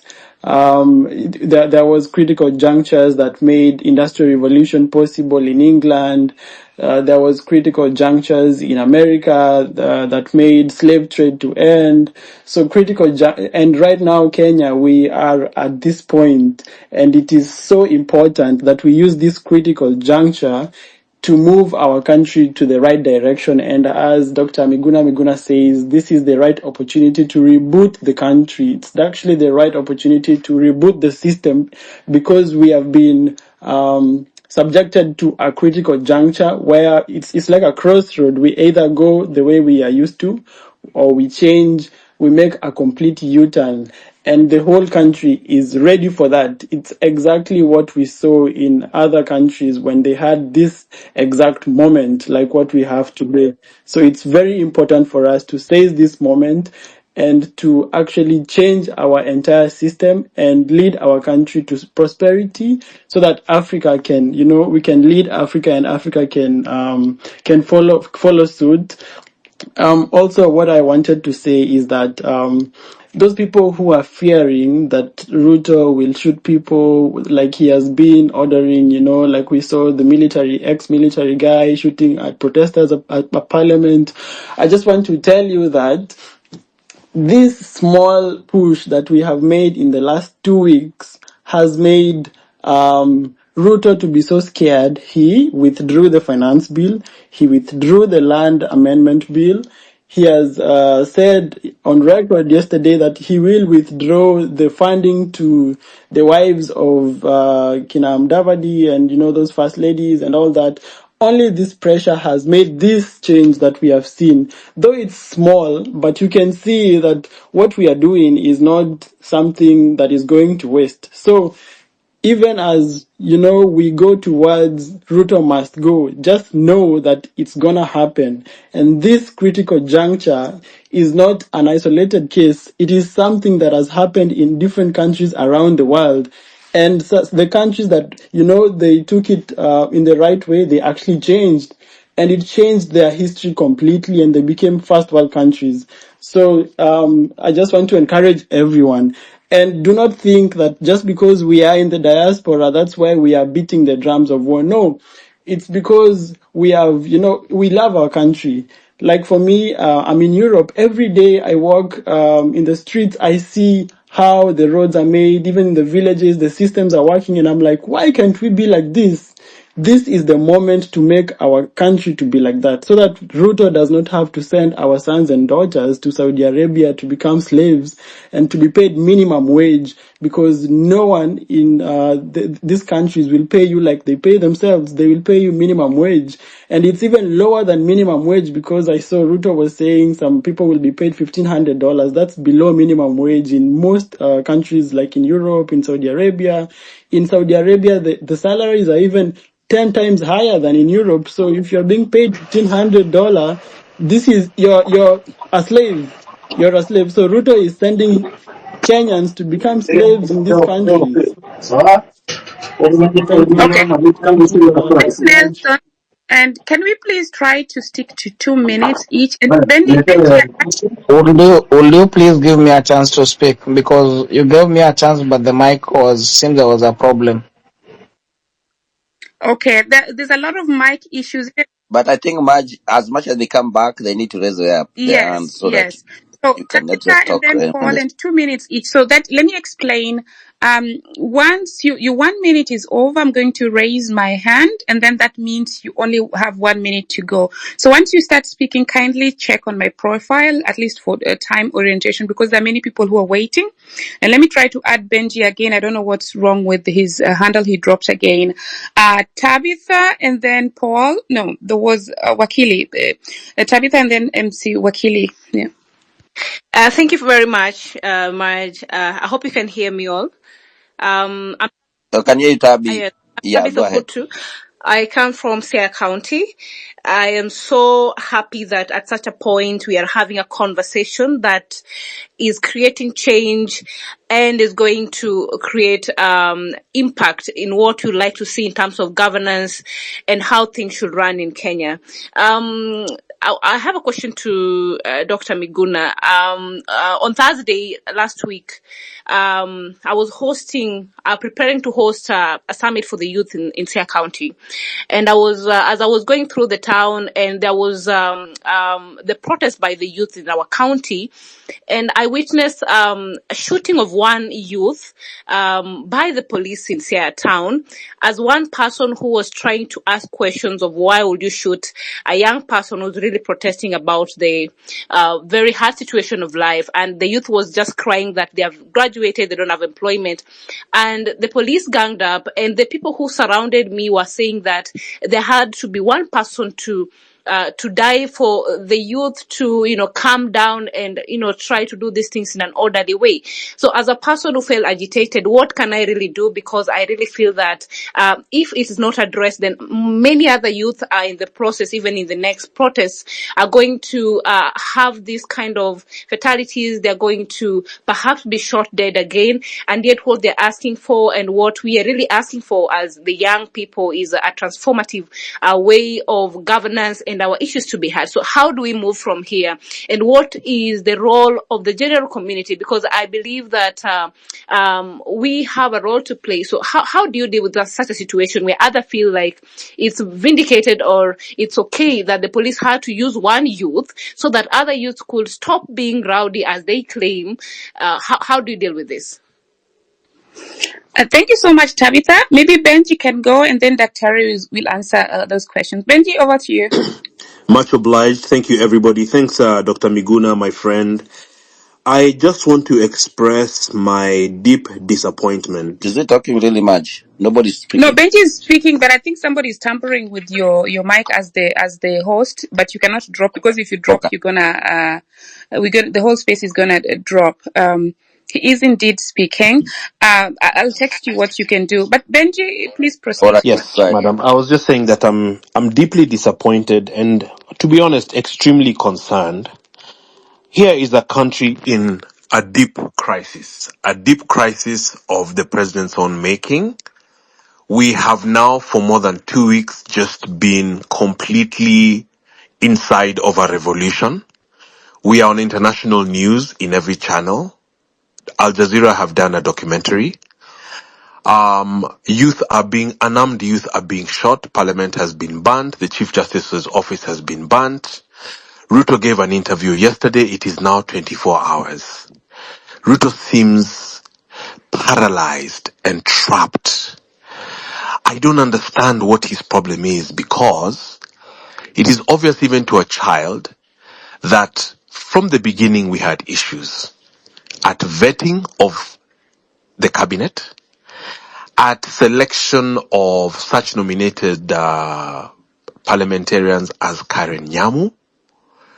The finance bill, even from things like not just adding taxes on Pampers and whatnot, but even adding taxes on wheelchairs. Ruto pretty much doubled the price of gasoline. The G2G model was actually my initial suggestion at TV47. I just don't understand. Is Ruto under siege himself? Because 24 hours later, he's literally unable to say, okay, Njuguna Ndungu drafted this thing. We obviously have issues with Milika Linturi because of the fertilizer. etc., etc., etc. What is the problem? Why can't he do anything at all? Maybe Miguna can help. And I'm sure Dr. Miguna will explain that this is impunity. But especially for those of us who supported him, because this was not the agreement. This is not why we helped the deputy president then. So this is just a concern I wanted to express. And then secondly, the behavior of the police.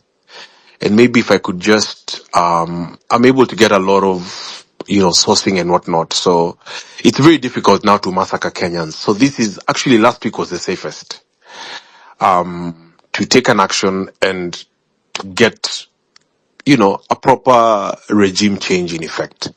It's very difficult to massacre. The Pope has called, the UN has written, Anthony Blinken has written. This is like everything he had cultivated on this image has just been lost overnight.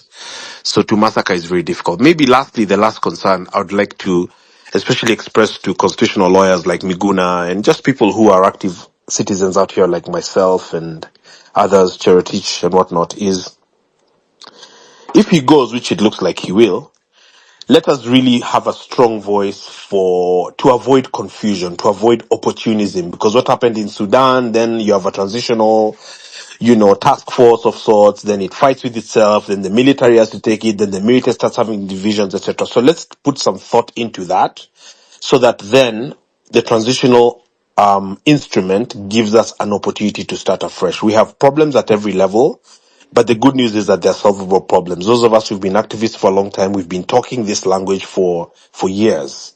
Miguna's been talking this language for years, certainly myself. You can just go and search tweets and see. And so just to see the whole country on this page, and I have a Somali neighbor who's in the demos tomorrow. Actually, let me put it this way. I don't know anyone who is not going to demonstrations. And it just feels like we're living in another world. And the president brought this upon himself. He is still, I don't know, I mean, is he under siege? What is he waiting for? It's just unbelievable. But let's keep being the voices of reason. Fear has no factor in really anything. I mean, someone just dies once. And a successful country, as the guys in diaspora are saying, you travel out and you see, and you live out there and you see what highways look like, and what a city council looks like, and what a governor should be like, what a senator should be. And then you run into someone like Kimani Kuria and all these guys. I mean, Moses Kuria asked us, Chimba Kisima Yako, when they are adding fuel. This is unforgivable. And so some of us were really happy that finally Kenyans are angry enough and we cannot all be dismissed as keyboard warriors. Thanks and God bless everybody. God bless Kenya. Thank you. Thanks so much, Benji. I think Daktari will take over. Kingsman, not unless you want to say something briefly before it. Yeah, I just wanted to put something across what was Benji was asking. I think Benji Daktari has already said that. You see, we've already rolled. So the aim here is first to get this person out of. He needs to go, and I think today we are exercising our power directly as a people. If you see on the comment side, we've put on Article 1 of our Constitution, and then they have said that there are two ways in which we can exercise our power as the people. That is through the elected members, that is the national government and then the county government. And then we can also exercise our power directly. So that is the course. I believe all of us are on the same page. So first of all is tomorrow we exercising our power as a people, legally, constitutionally, to ensure that Ruto goes. After Ruto goes, then these other things will just come later. As someone said earlier, we are on a juncture moment. This is an historical moment. These are 1963, 1964 moments. Yeah, thank you very much. So I will start with what Deborah was commenting on regarding bombarding for people who are in the diaspora or people who are capable of reaching the puppet controllers, the puppet owners in the Western Hemisphere. This is exactly what I said yesterday. I said, if you can reach them by email, do so. If you can reach them by phone, do so. Bombard them completely. And as I said earlier today, if you are capable of drafting petitions or drafting any instrument for purposes of bringing them and also Ruto to account anywhere in the world, go ahead and do so. We encourage you strongly to do so. It's quite effective. If you are capable of picketing or demonstrating for those who are in the diaspora, in Washington and other places, do so. Make sure the world hears you. To my friend Benji, the problem is Ruto. The problem is not his advisors. The problem are not his employees or anybody else.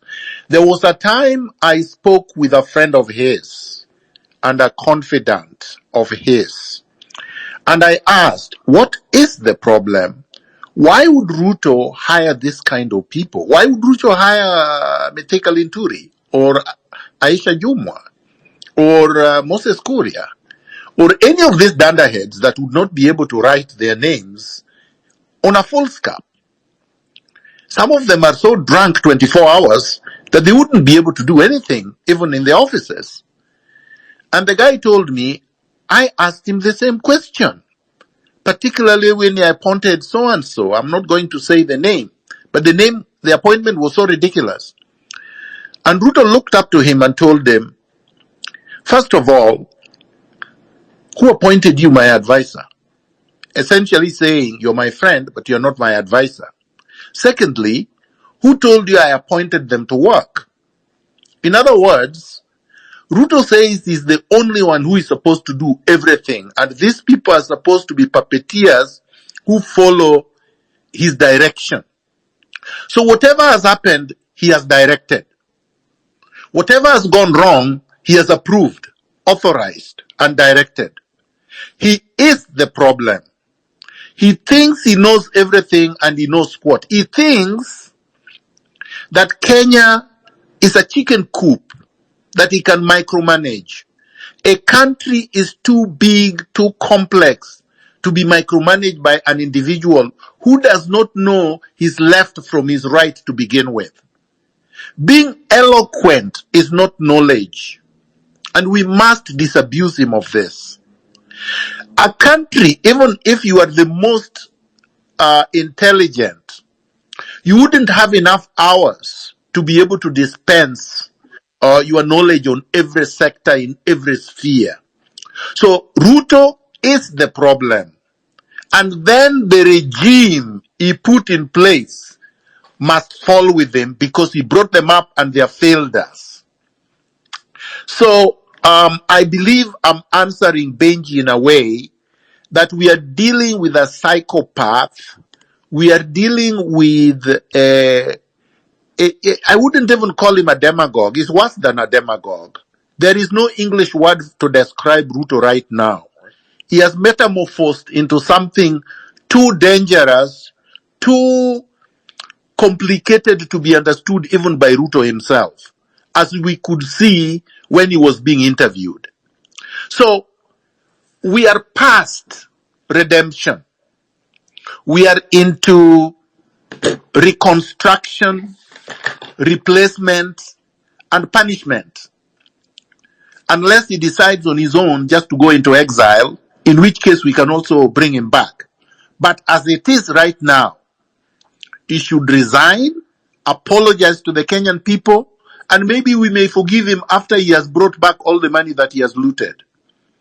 But there should be no reverse gear. We are moving forward. Ruto has violated so many provisions of the Constitution, starting with the Chapter 6, integrity. The integrity provisions have been peed on and defecated on. And there is nothing that we are going to do about it unless we remove him. And he's not capable of cleaning himself. So the scandals are too many to enumerate. They happen every day, and it is almost as if he does it so that you wouldn't know where to start.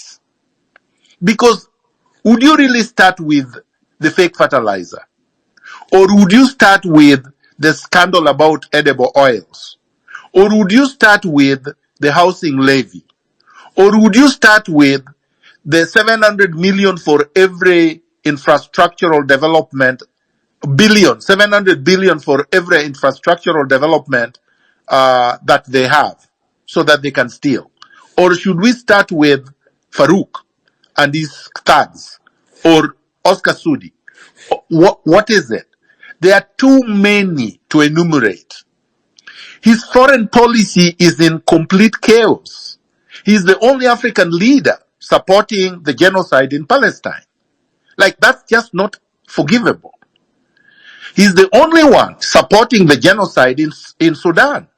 He supports Hemdet, who leads the Janjaweeds in Sudan, because Hemdet gives him access to the gold deposits in Sudan.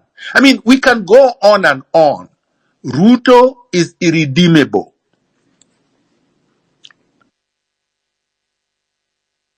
Yeah, thank you so much, Daktari. I think, guys, check your network because many people are dropping. Sometimes here we didn't even have cost. Can you hear me, So, Hillary?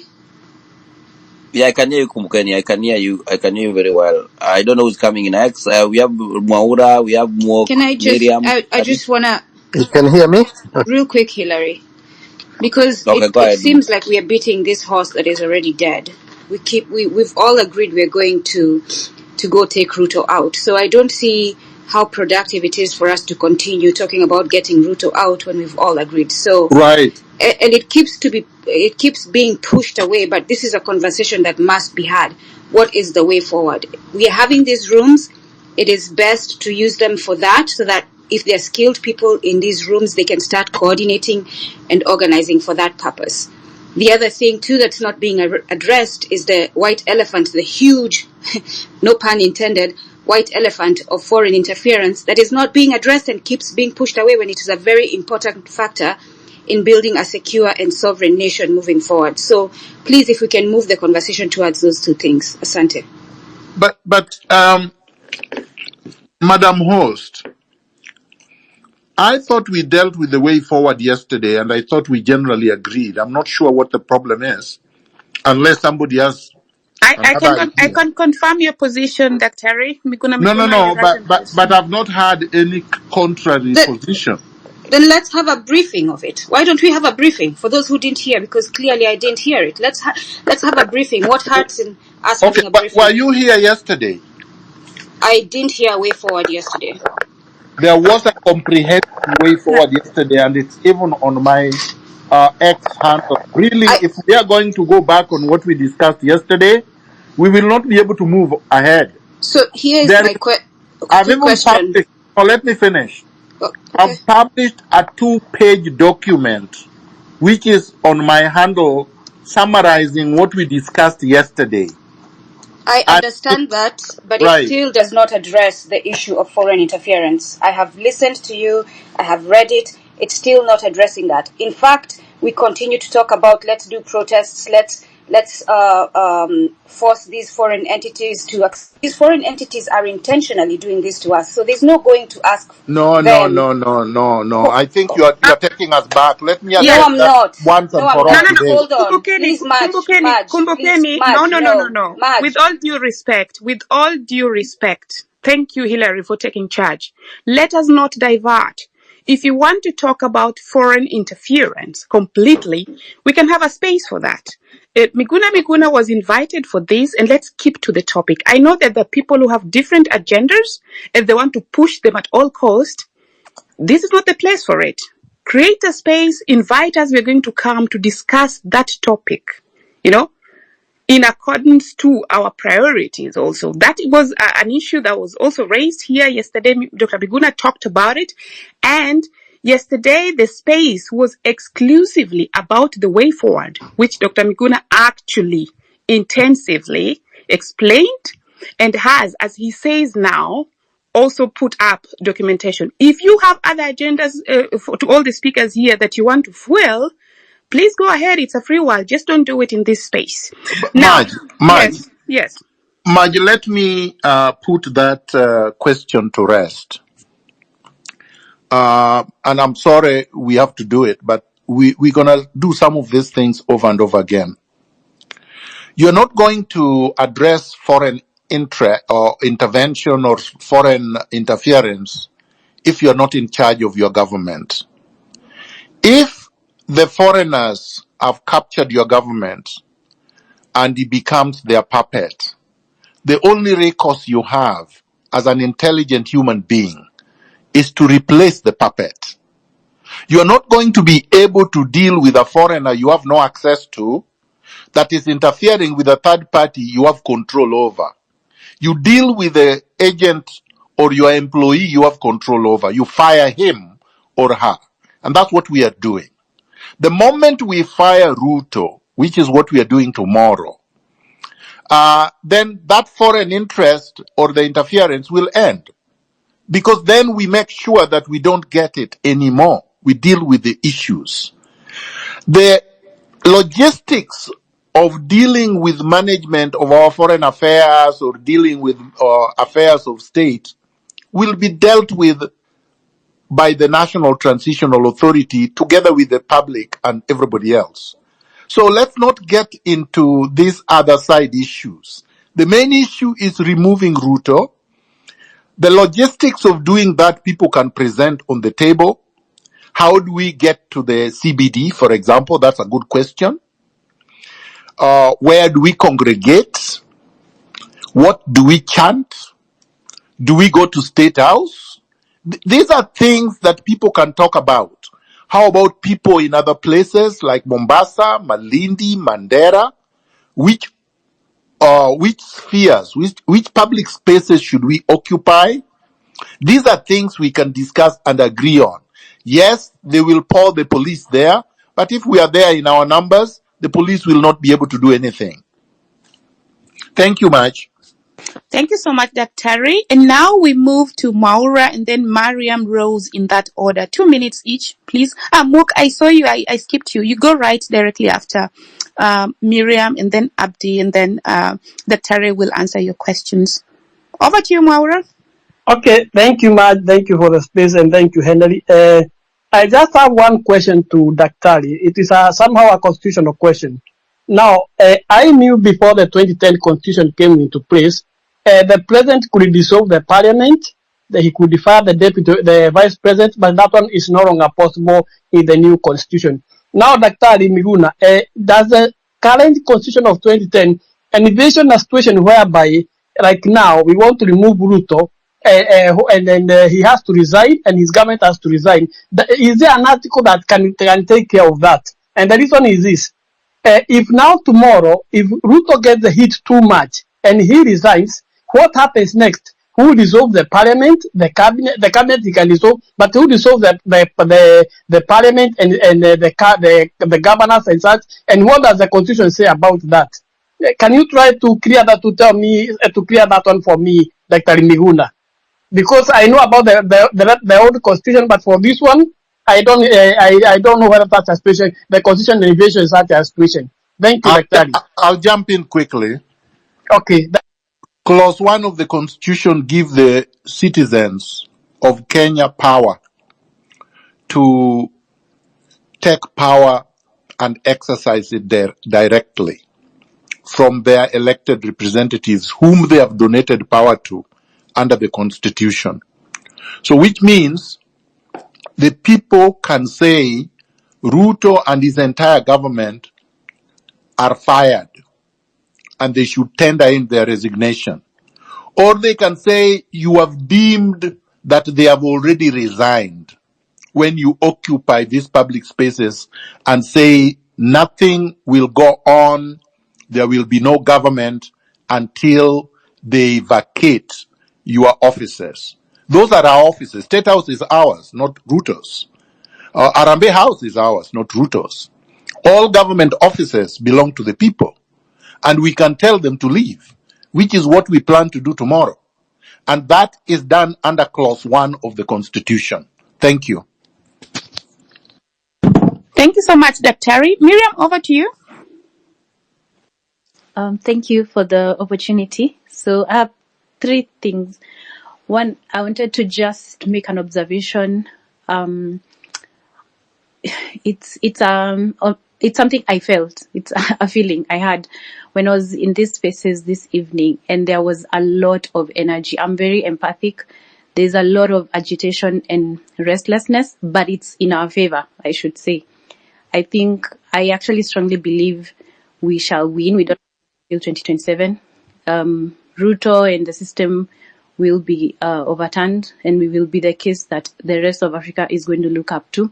So I just wanted to make that observation.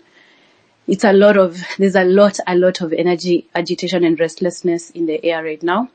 And then as far as what Kumbukeni was asking about way forward, so how I can also state it is that what Dr. did yesterday was give us, what I hear is that there's a concept paper. It's a concept. And I like that he's actually mentioned that we need on the ground, vitu kwa ground, how will we do this? Are we meeting in City Park? Are we meeting in Uhuru Park? What are we doing? I had in another group someone suggesting we can go and sit down so that we are able to be distinguished from the people who will be maybe the goons. If they decide to destroy, we can have a plan to segregate ourselves so that we can have evidence that we were peaceful. So yeah, it's true. I agree with Kumbukeni to some extent that we need tangible way forward. So even in the event of, let's say, Ruto goes home tomorrow, I know it can be organic, I appreciate that, but there needs to be like a clarity of sorts. It will help. The same way the paper he presented yesterday it's clear, and I'm very grateful for that. But the next step isn't that clear. I don't know whether we'll wait for it to be organic still, but I feel like if we leave loopholes, that's when we can now end up becoming like the countries we keep saying we don't want to become. Then the third thing is just, I was curious about, this one that I don't have to answer, but I'm honestly curious why you are rallying behind Ruto. Yesterday you said it's because you knew he was weak. Were you doing it because you knew he was weak? Why did you support him if you know he's not a good person, he's a psycho? And then the last thing is, I wanted to just mention that, like I said, I'm empathic, I'm very spiritual, into the spiritual world, and I know that energies are energies. You can't deny there is that part of life as well. And what me and a group of us have been doing is raising the vibration through chanting. I have a space on Twitter. I invite chant and raise the vibration, because positive vibration will also chip into the cause. It will also contribute to this cause, because positivity is positivity no matter how it's done. So if anyone is interested, just hit me up. Thank you. Thank you. And Matt, yes, yeah, as you come in, there's a question that was asked by a lady. I can't hear you. yeah, Go you ahead. can completely not hear Hillary. That's okay. Somebody who's listening now is trying to tamper with the space. Please, we are going to try to find out after all this has settled. It always leaves traces. So the first thing they always do is to make sure that the host does not hear people, but the host cannot leave, because if the host leaves, the space drops. Hilary, that's why you cannot hear, Dr. cannot hear you. I can hear everybody, but Yeah, yeah. but can I just answer the lady quickly? Yes, please. Because I don't think she understood me, and I want to be able to be understood. And I'm not sure why, because I thought I communicate effectively. But sometimes if somebody has refused to understand you, there is nothing you can do. All you can do is try to explain, but if they refuse, I really am not bothered. Number one, and I'm addressing the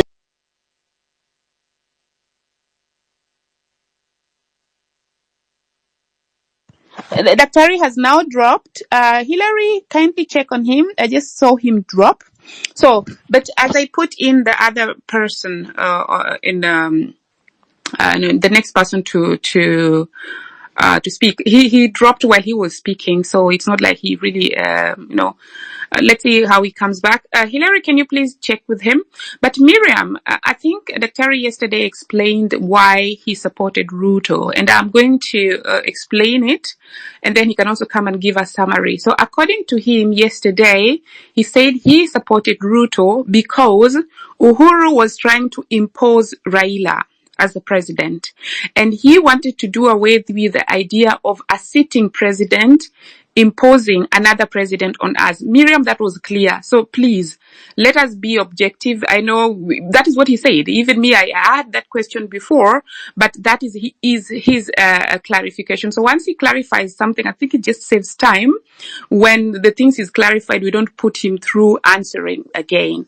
Another thing he said yesterday is that according to Article 1 of the Constitution, that is where when that is effected, then there's going to form like a transitional committee that constitutes about 54 members from different communities. And then from that, yes, he's back. Terry, I was trying to... Daktari is back, yes. I am sorry. I Okay, am. Daktari, then can you hear me now? over to you. Yeah. I am. Okay. Okay, go ahead now. So Maj, I was hearing you actually, but I wanted to add to the lady because some of these things are, you can't take out the fact that we are all human beings. So if somebody went to our home and bombed it and then took her from our house at 3 o'clock in the morning, 3 a.m., and abducted her and tortured her for days and weeks, then took her on a plane and took her to Brazil and blocked her from coming back to Kenya for 5 years, would she support the candidate that person puts forward as a presidential candidate? Or would she try to remove that person that did all these things to him or to her and then blocked her from coming back to the country? And add to that person sedated you and you regained consciousness in London. You regained consciousness in London. You are dead for 8 hours and came back to life in London after 8 hours. Some of these questions are like Ruto yesterday. In fact, people who speak like that to me, I consider them pathological psychopaths, just like Ruto.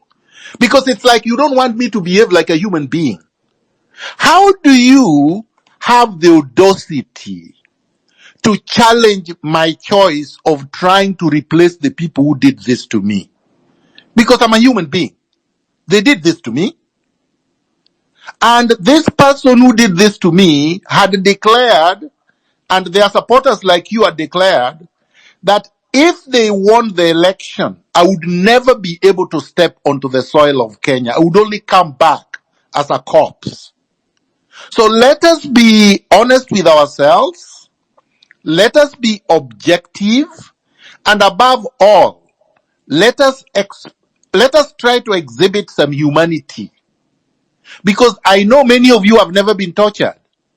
Many of you have never been abducted. Many of you have never been locked up or locked up of the country. To be locked out of your country for 5 years is worse than being jailed at committee. And many of you have not and will never go through that. And yet, I did not surrender.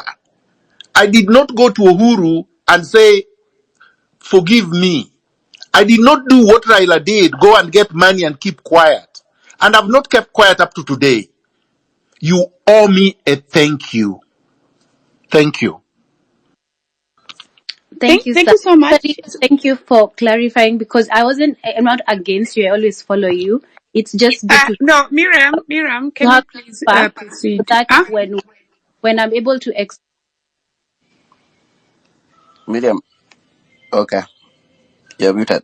Maj, thank you so much. Maj, there's one question I think that I didn't answer. There's a lady came here called Tabitha. She asked about, when she was mobilizing youth in Sia County. And then, one was shot and being scared and everything. I don't know. Can you retract the same question? Doctor? Yeah, I can. And the answer is the same answer I gave to Nyaradwen. every circumstance dictates a different response. If you are many and you are capable of overpowering the person who is doing this, you should be able to do that. That is the responsible thing to do.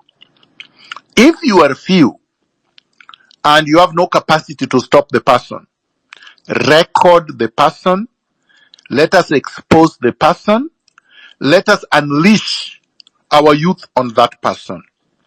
When we are able to deal with Ruto, replace him, reconstruct the state, we will be able to punish that person legally. But for now, those are the only things that we can do for now. Thank you, Dr. Guys, when you get to the mic, only 2 minutes so that at least we can consider the over 100 people who need the mic. I'd queued in Mook, but please, I'd forgotten MC Wakili and Paul. So they go first and then you come in as number 3. MC Wakili? Thank you very much. My senior Miguna, thank you so much for sharing your sentiments. I appreciate. And of course, my condolences go to my fellow comrades and the families who are bereaved and those who are in hospital. I wish them a quick recovery. On my end, I must register my support to the Gen Z and of course the rest of us who have been in the forefront fighting and exercising our rights under Article 37 and now under Article 1. And I concur and agree with my senior Dr. Miguna that we are under Article 1, we have the power for us to exercise governance directly. And I think for me, I would want to really rally our support. I have been on the streets myself. And one thing that I want to urge us, even as we focus on going back again tomorrow, is that let's continue doing what we've been doing. Guys have been live all through. Information is power. These demonstrations have been unique in that I saw a lot of people online, and they were online all through. Use that and make sure that we broadcast this. Let's empower ourselves. Our forefathers, our grandfathers fought. The Mau Mau fought the white. They fought the resistance, and they were able to succeed. But unfortunately, the one who took power are not the Mau Maus. The Mau Maus are still suffering. We are on the streets and we are fighting. It's only us who should be on that seat. Let's not give up. We can't let this go. We have to push and push and push. So I'm here to rally on all of us. We need all hands on deck. The professionals, all of us, even I myself will have matters tomorrow. I don't want to appear in those matters. I want to be on the streets with the rest of us who are branded criminals to fight. This is our chance. Let's go for it. But thank you. Viva. Sante. Thanks so much for keeping the time. Paul, over to you. Hello, can you hear me? Loud and clear. Yeah, I had this question for Miguna. So basically, my question was, okay, what other strategies can you employ apart from other strategies of protest that can be employed? Since you know very well, I think yes, the protest can definitely get Ruto out, but as he explained, as he has explained about the type of person that he is, I think there has to be more strategies of protest that have to be employed. And what other strategies does he think that can be employed apart from just normal occupying different areas, public spaces and stuff like that? Because let's look at it in a scenario whereby he can just decide that, okay, you guys can occupy the space, maybe do whatever he does, people go back home, and then probably you can't, how can that be sustained over a certain period of time, in a sense whereby it's very effective? So I think there should be other strategies that can be employed. So what are those strategies that does he think, apart from the normal protests that we're doing where people walk, that can be employed in order to be more effective? Thank you so much. Maj, yes, please go. Yeah. You see, we've come up with our strategy, and the Gen Zs have done the strategy. They've gone onto the streets and occupied it, and it's been effective. It's worked. It's worked since the French Revolution. It's worked over different epochs in different countries. So if you have a strategy, put it on the table. We have a strategy that is working, and you are saying that there could be other strategies Other that could work. strategies that could work. Yeah, so we are Yeah, going to. so we are going to. Somebody is Somebody is interfering again. interfering again. I've muted the person. Kindly proceed.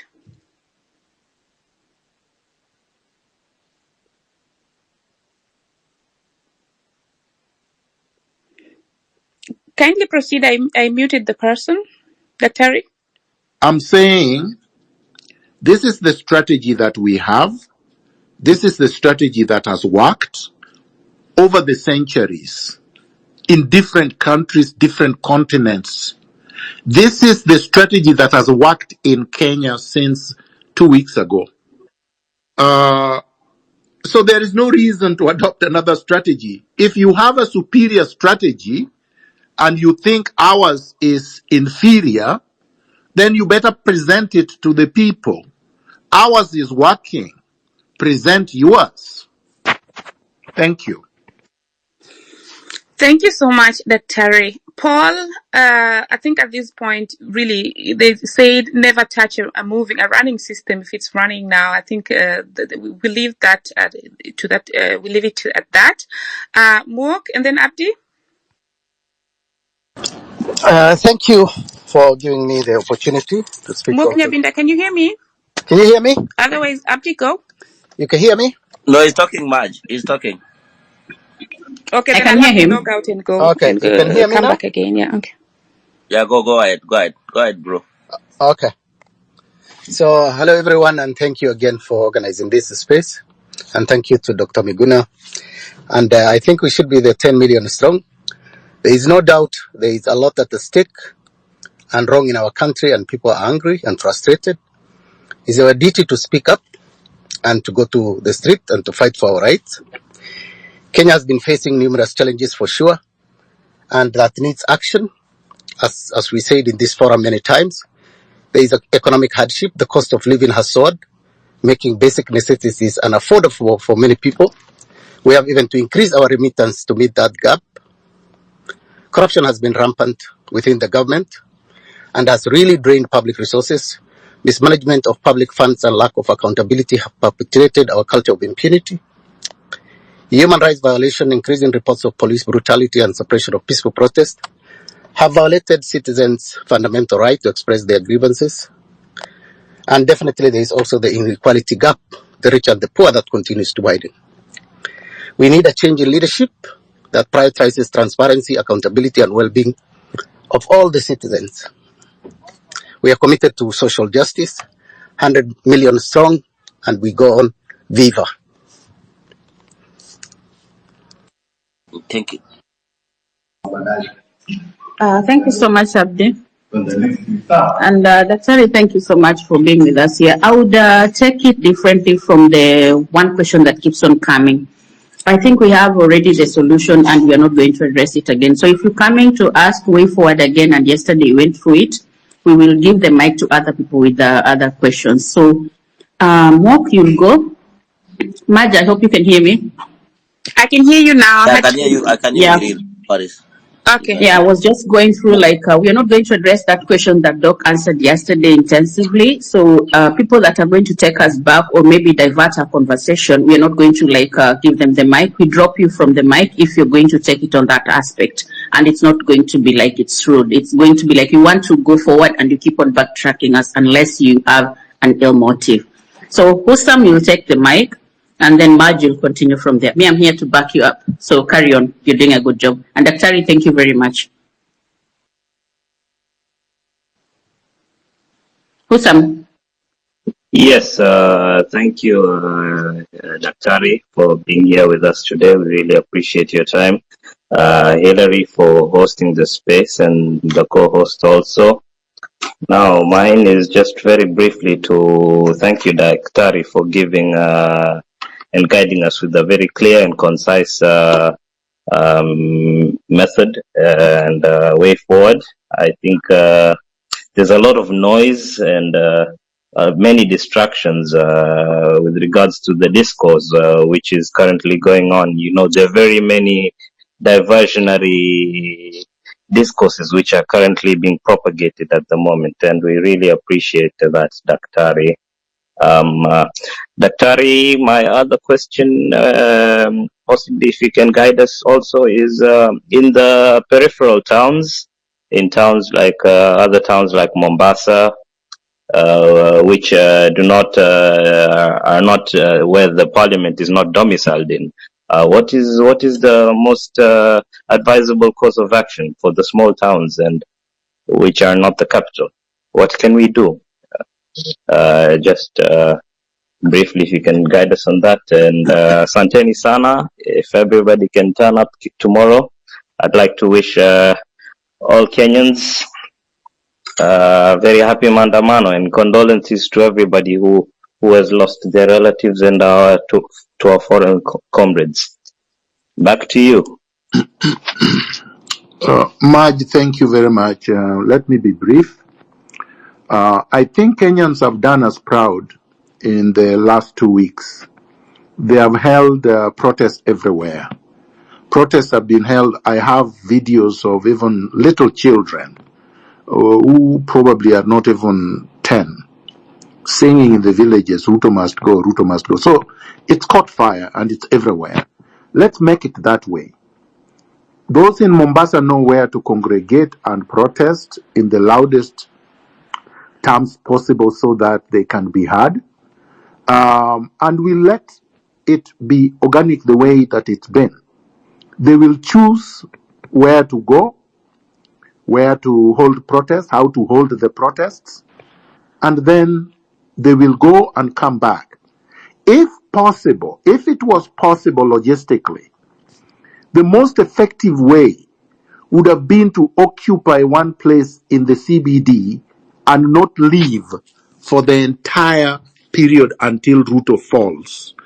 And then this becomes a big celebration and more people come. More people can even come from up country.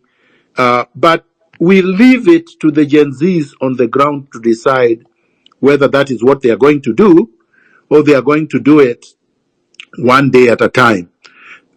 We are not going to prescribe anything because they have said we are leaderless, they are leaderless, they are structureless, they are tribeless. And so far, it has worked like magic. So if it is working, you don't interfere with it. Thank you. Thank you so much. Thank you so much, Dr. Okay. Sorry, Maj. Let me just add something on to Hussam. That's all right. That's all right. Over to you. Yeah, there's something Hussam is going on around from the bloggers. They are trying to claim that Mombasa is giving each and every demonstrator 1,000. It's a wrong narrative. If you're in the space and you've seen that, it's a lie. Hussam, you know how Mombasa is working, and I don't see anybody that has actually sponsored any demonstrator. So if you see that kind of post, just write it fake. There's nobody that is funding. There's no tribal the way it is going, no leader, and that's it. So keep that spirit, and tomorrow, one team strong, a million strong. Carry on, Maj. Thank you so much, Biril, and thanks for really emphasizing that we should keep on track and remain, discussing, relevant things and not a repetition of what was done yesterday. So I underscore that, and we proceed. But did Mok already speak, or because if he spoke, then we go to Rosemary. But should you want to say anything anytime, Biril, feel free to just open your mic. I'll see that, and you able to just proceed. And Margie, could we close it soon? Because I think going on too long is also not okay. So shall we close it at the end, at the top of the hour? I believe so, so that people can also rest. And then go. I'm so tired. Thank you. Okay, so KOT, it's good that you got the mic. So because we are closing at the top of the hour, unfortunately, we're not going to add more speakers, but we are going to discuss with Hillary and Daktari to tell us when we're coming next, and then we're going to, have a next session. So Rosemary. Thank you so much. Can you all hear me? Nambari 5, unajua yeye ndo yuko kwenye mtima wa beki. Yes. Hello, can you Gay. all can you Yes, all Yes, hear me? Rosemary. yeah. There was some interruption, but now everything is all right. Kindly proceed. Thank you. Thank you so much, Marge and Hillary, and Be Real for doing this. And Dr. Miguna, we salute you. I'll take only about a minute because you guys are stopping, and I want others also to get a chance to be able to speak. I have been on the X Spaces for a long time. Marge, Hillary, you remember all that. We were in the doldrums. I mean, all of us have gone through this. We're very proud of the Generation Z. Now, Dr. Miguna, I sympathize with you. I pray for you on what you went through. I can tell you, even your enemies did not like what happened to you.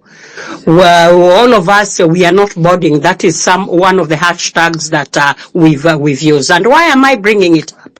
Probably this is not said enough. Some of the good points that you've brought up, we must applaud them. But some of the negativity that you've also brought up, we must also say. One of the negativity, and probably this may be personal, and really it doesn't matter. It is important to also take valid criticism. Sometimes you come on very strongly, and your language sometimes leaves a lot to be desired. So I'll just stop at that. But having pushed the Ruto narrative because you were unhappy with Uhuru and this and that, and he was imposing another leader. This is not neither here nor there, and it's not a question of you're going to either now say all negative things because I've said this. No, let's just we are all brothers and sisters. Sote ni wa Kenya. Whether you live in Canada, I live in the US, nyumbani Kenya is home, and we are very proud. Now let me come back to some of the very I think we lost Rosemary there. But now next is KOT. KOT, go on. You are at you attended a very important event today. Please proceed. Okay, thank you. I hope everybody can hear me clearly. Yeah, loud and clear. And thanks for representing on the ground. Okay, fine. My real name is Marvin Mabonga, and I like to introduce myself with my official name. Is KOT speaking currently. And today at around 8 p.m., we gathered at Kahawa Wendani stage to remember and honor our fallen comrade by the name Mike. Just few days ago, Mike had buried his father, but only to face an ultimate death from a police bullet in Nakuru. So, because we gathered there, and of course, Mike was not just a friend or a brother to us. He was a warrior fighting for the freedom and rights for our country. Of course, his commitment to justice and his unwavering courage serves as an inspiration, because on that day in Nakuru, Mike has been working here in. Move a little closer to the mic, please. I'm saying that on last week when he was protesting in Nakuru, Mike was shot dead and he received 3 bullets where he couldn't make it to the hospital. He was pronounced dead. And of course we lit the candles in his memory so as to keep his spirit alive and to remind ourselves of the work that still needs to be done. His sacrifice, of course, will not go in vain. And at the moment, as the Gen Z, we say that may his soul rest in peace. So, aside from what we have done in Kahawa and Ani, I tried to reach out to a few members who knows where Mike was from, and I've been trying so much to reach out to Akina Hanifa, who promised to actually help in contribution of funeral and all the plans. Unfortunately, they don't have their contacts and they cannot access them on social media because probably they have a lot of.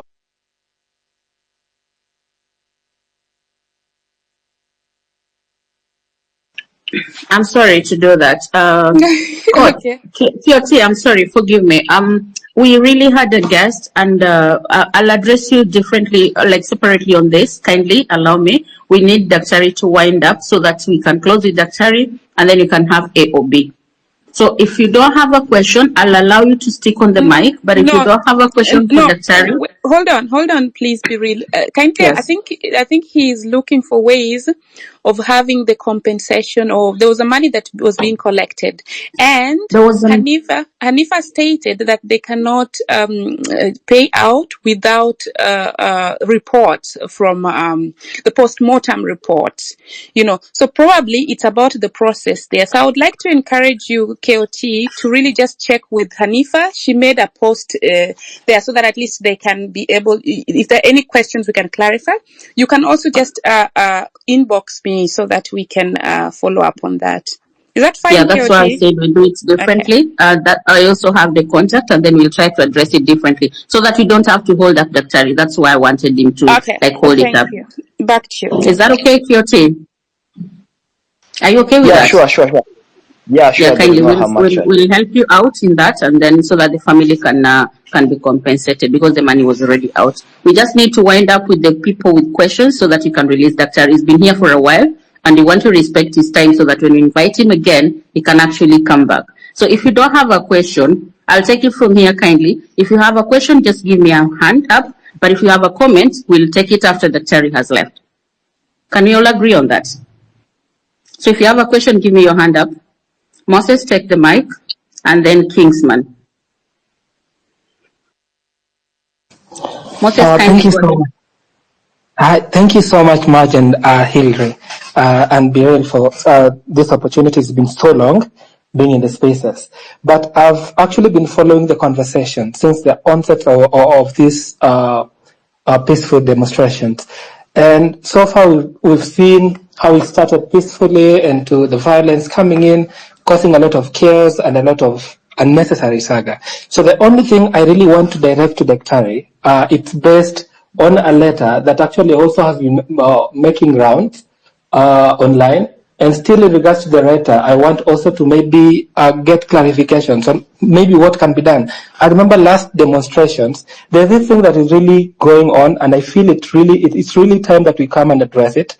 And even as those that will be marching for the peaceful protest tomorrow, we really need to be to stop any violence at all costs. Because I remember last Tuesday, within the group that you are marching with to town, there's this group of just unknown people that were even throwing stones to the police officers. And these are the kind of people we are trying to talk about. Is there possible ways that these people can come and they be identified? And how also can this double speaking from the government, even sponsoring goons, be brought forward so that these people also be brought to book instead of having the entire demonstration thing as violence, yet they are the people that are, at the end of the day, have organized such troops.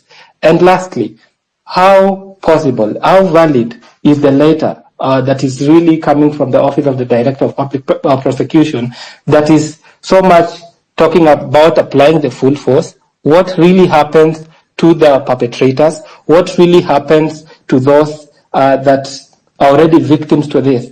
And with the letter, is it really valid? Is it really constitutional that such statement would come at this particular time where other families are mourning, others are nursing injuries caused by the same police officers? Because all we know, it is the same officers that caused all this havoc in the streets, and nobody, a civilian, really came and shot a peaceful protester if it's not the officer. And then now this is coming to be. And finally, I'm so sorry, Dr. Miguna, I've really followed up your conversation, and I totally agree and understand with your take on coming and standing with us, which I'm so thankful and so grateful about. It's been a lesson to most of us. And I would also kindly request, I know at some point we were not together in one party and you ended up blocking me. Kindly, I would really request that you forgive me on that so that we all flow in the same course. And I'll be also updated on your information that are so impactful that you share on your space. Thank you so much. Thanks. So, Kingsman, your question, and then Dr. will close. Mine is not a question. Okay, Thank you, go Mark, on, for go on. that. Yeah. Mine is not a question; it's just an update on. I've seen there are numbers that have been updated. Anti-finance bill protest: 39 killed, 361 injured. Deaths in Nairobi: 17 was in Gishu, Eldoret, that is 4, Nakuru 3, Mombasa 3, Kajiado 3, Kisumu 2, Laikipia 1, Narok 1, Kakamega 1, Kisii 1, Siaya 1, Kiambu 1, Nandi 1. Enforced or involuntary disappearances 32, arrest of protesters 627. So I just wanted to bring that up to speed so that when Daktari makes his closing remarks, you can maybe comment on that. Thank you so much. Over to you, Daktari. Thank you very much, Maj and the other co-hosts, and thank everybody else who joined the space. The struggle continues. I will be quite brief. Regarding the goons that have been hired or that just joined because they are criminals, they want to loot, I think the best course of action, there are two. One, use your cameras, use your phones, take pictures of the people that are implicated, and let's use our spaces to be able to expose them and hand them over to the public. So that's number one. And or hand them over when eventually we have an accountable system to a system and a process that can bring justice to the people. Two, if they are few and you are many, overpower them and stop them from doing what they are doing. Yeah, just overpower them. Tie them up, leave them in the streets. That would be a punishment to them. Because, and of course, you take their pictures too. So those are the only two things that you can do with respect to these thugs. You can't distract from what you are doing to address the issue of the thugs. If they are not stopping the demonstrations and they are simply looting, but they have left the roads open for you, keep on marching. Don't be distracted. Keep on marching. Don't leave what you are doing to go to attend to things that you are not responsible for.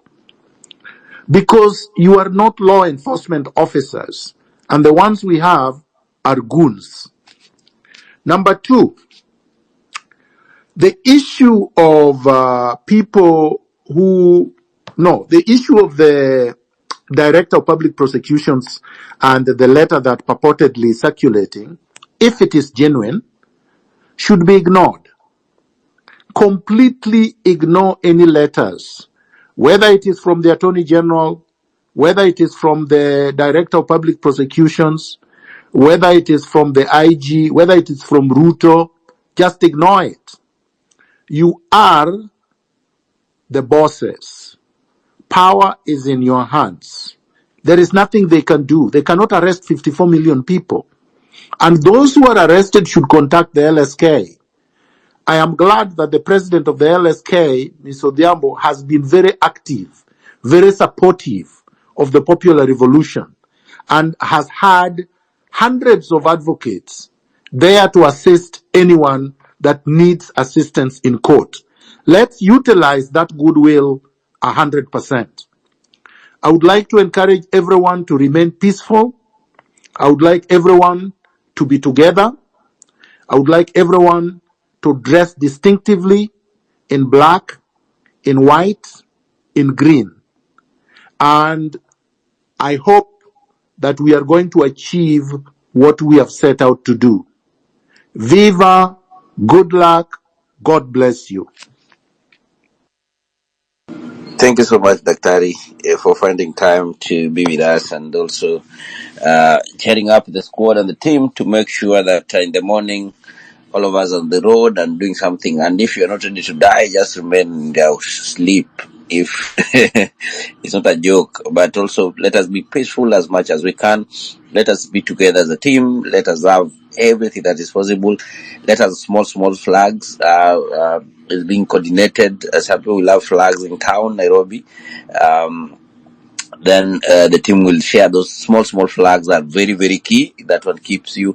And whoever doesn't have uniform, and come to capture you, that is a thief. That is a thug. Don't allow a civilian to arrest you, because you pay the taxes for those people to be in uniform. So anybody who doesn't have a uniform, that is a what? That is a tag. And I think that's the way to go.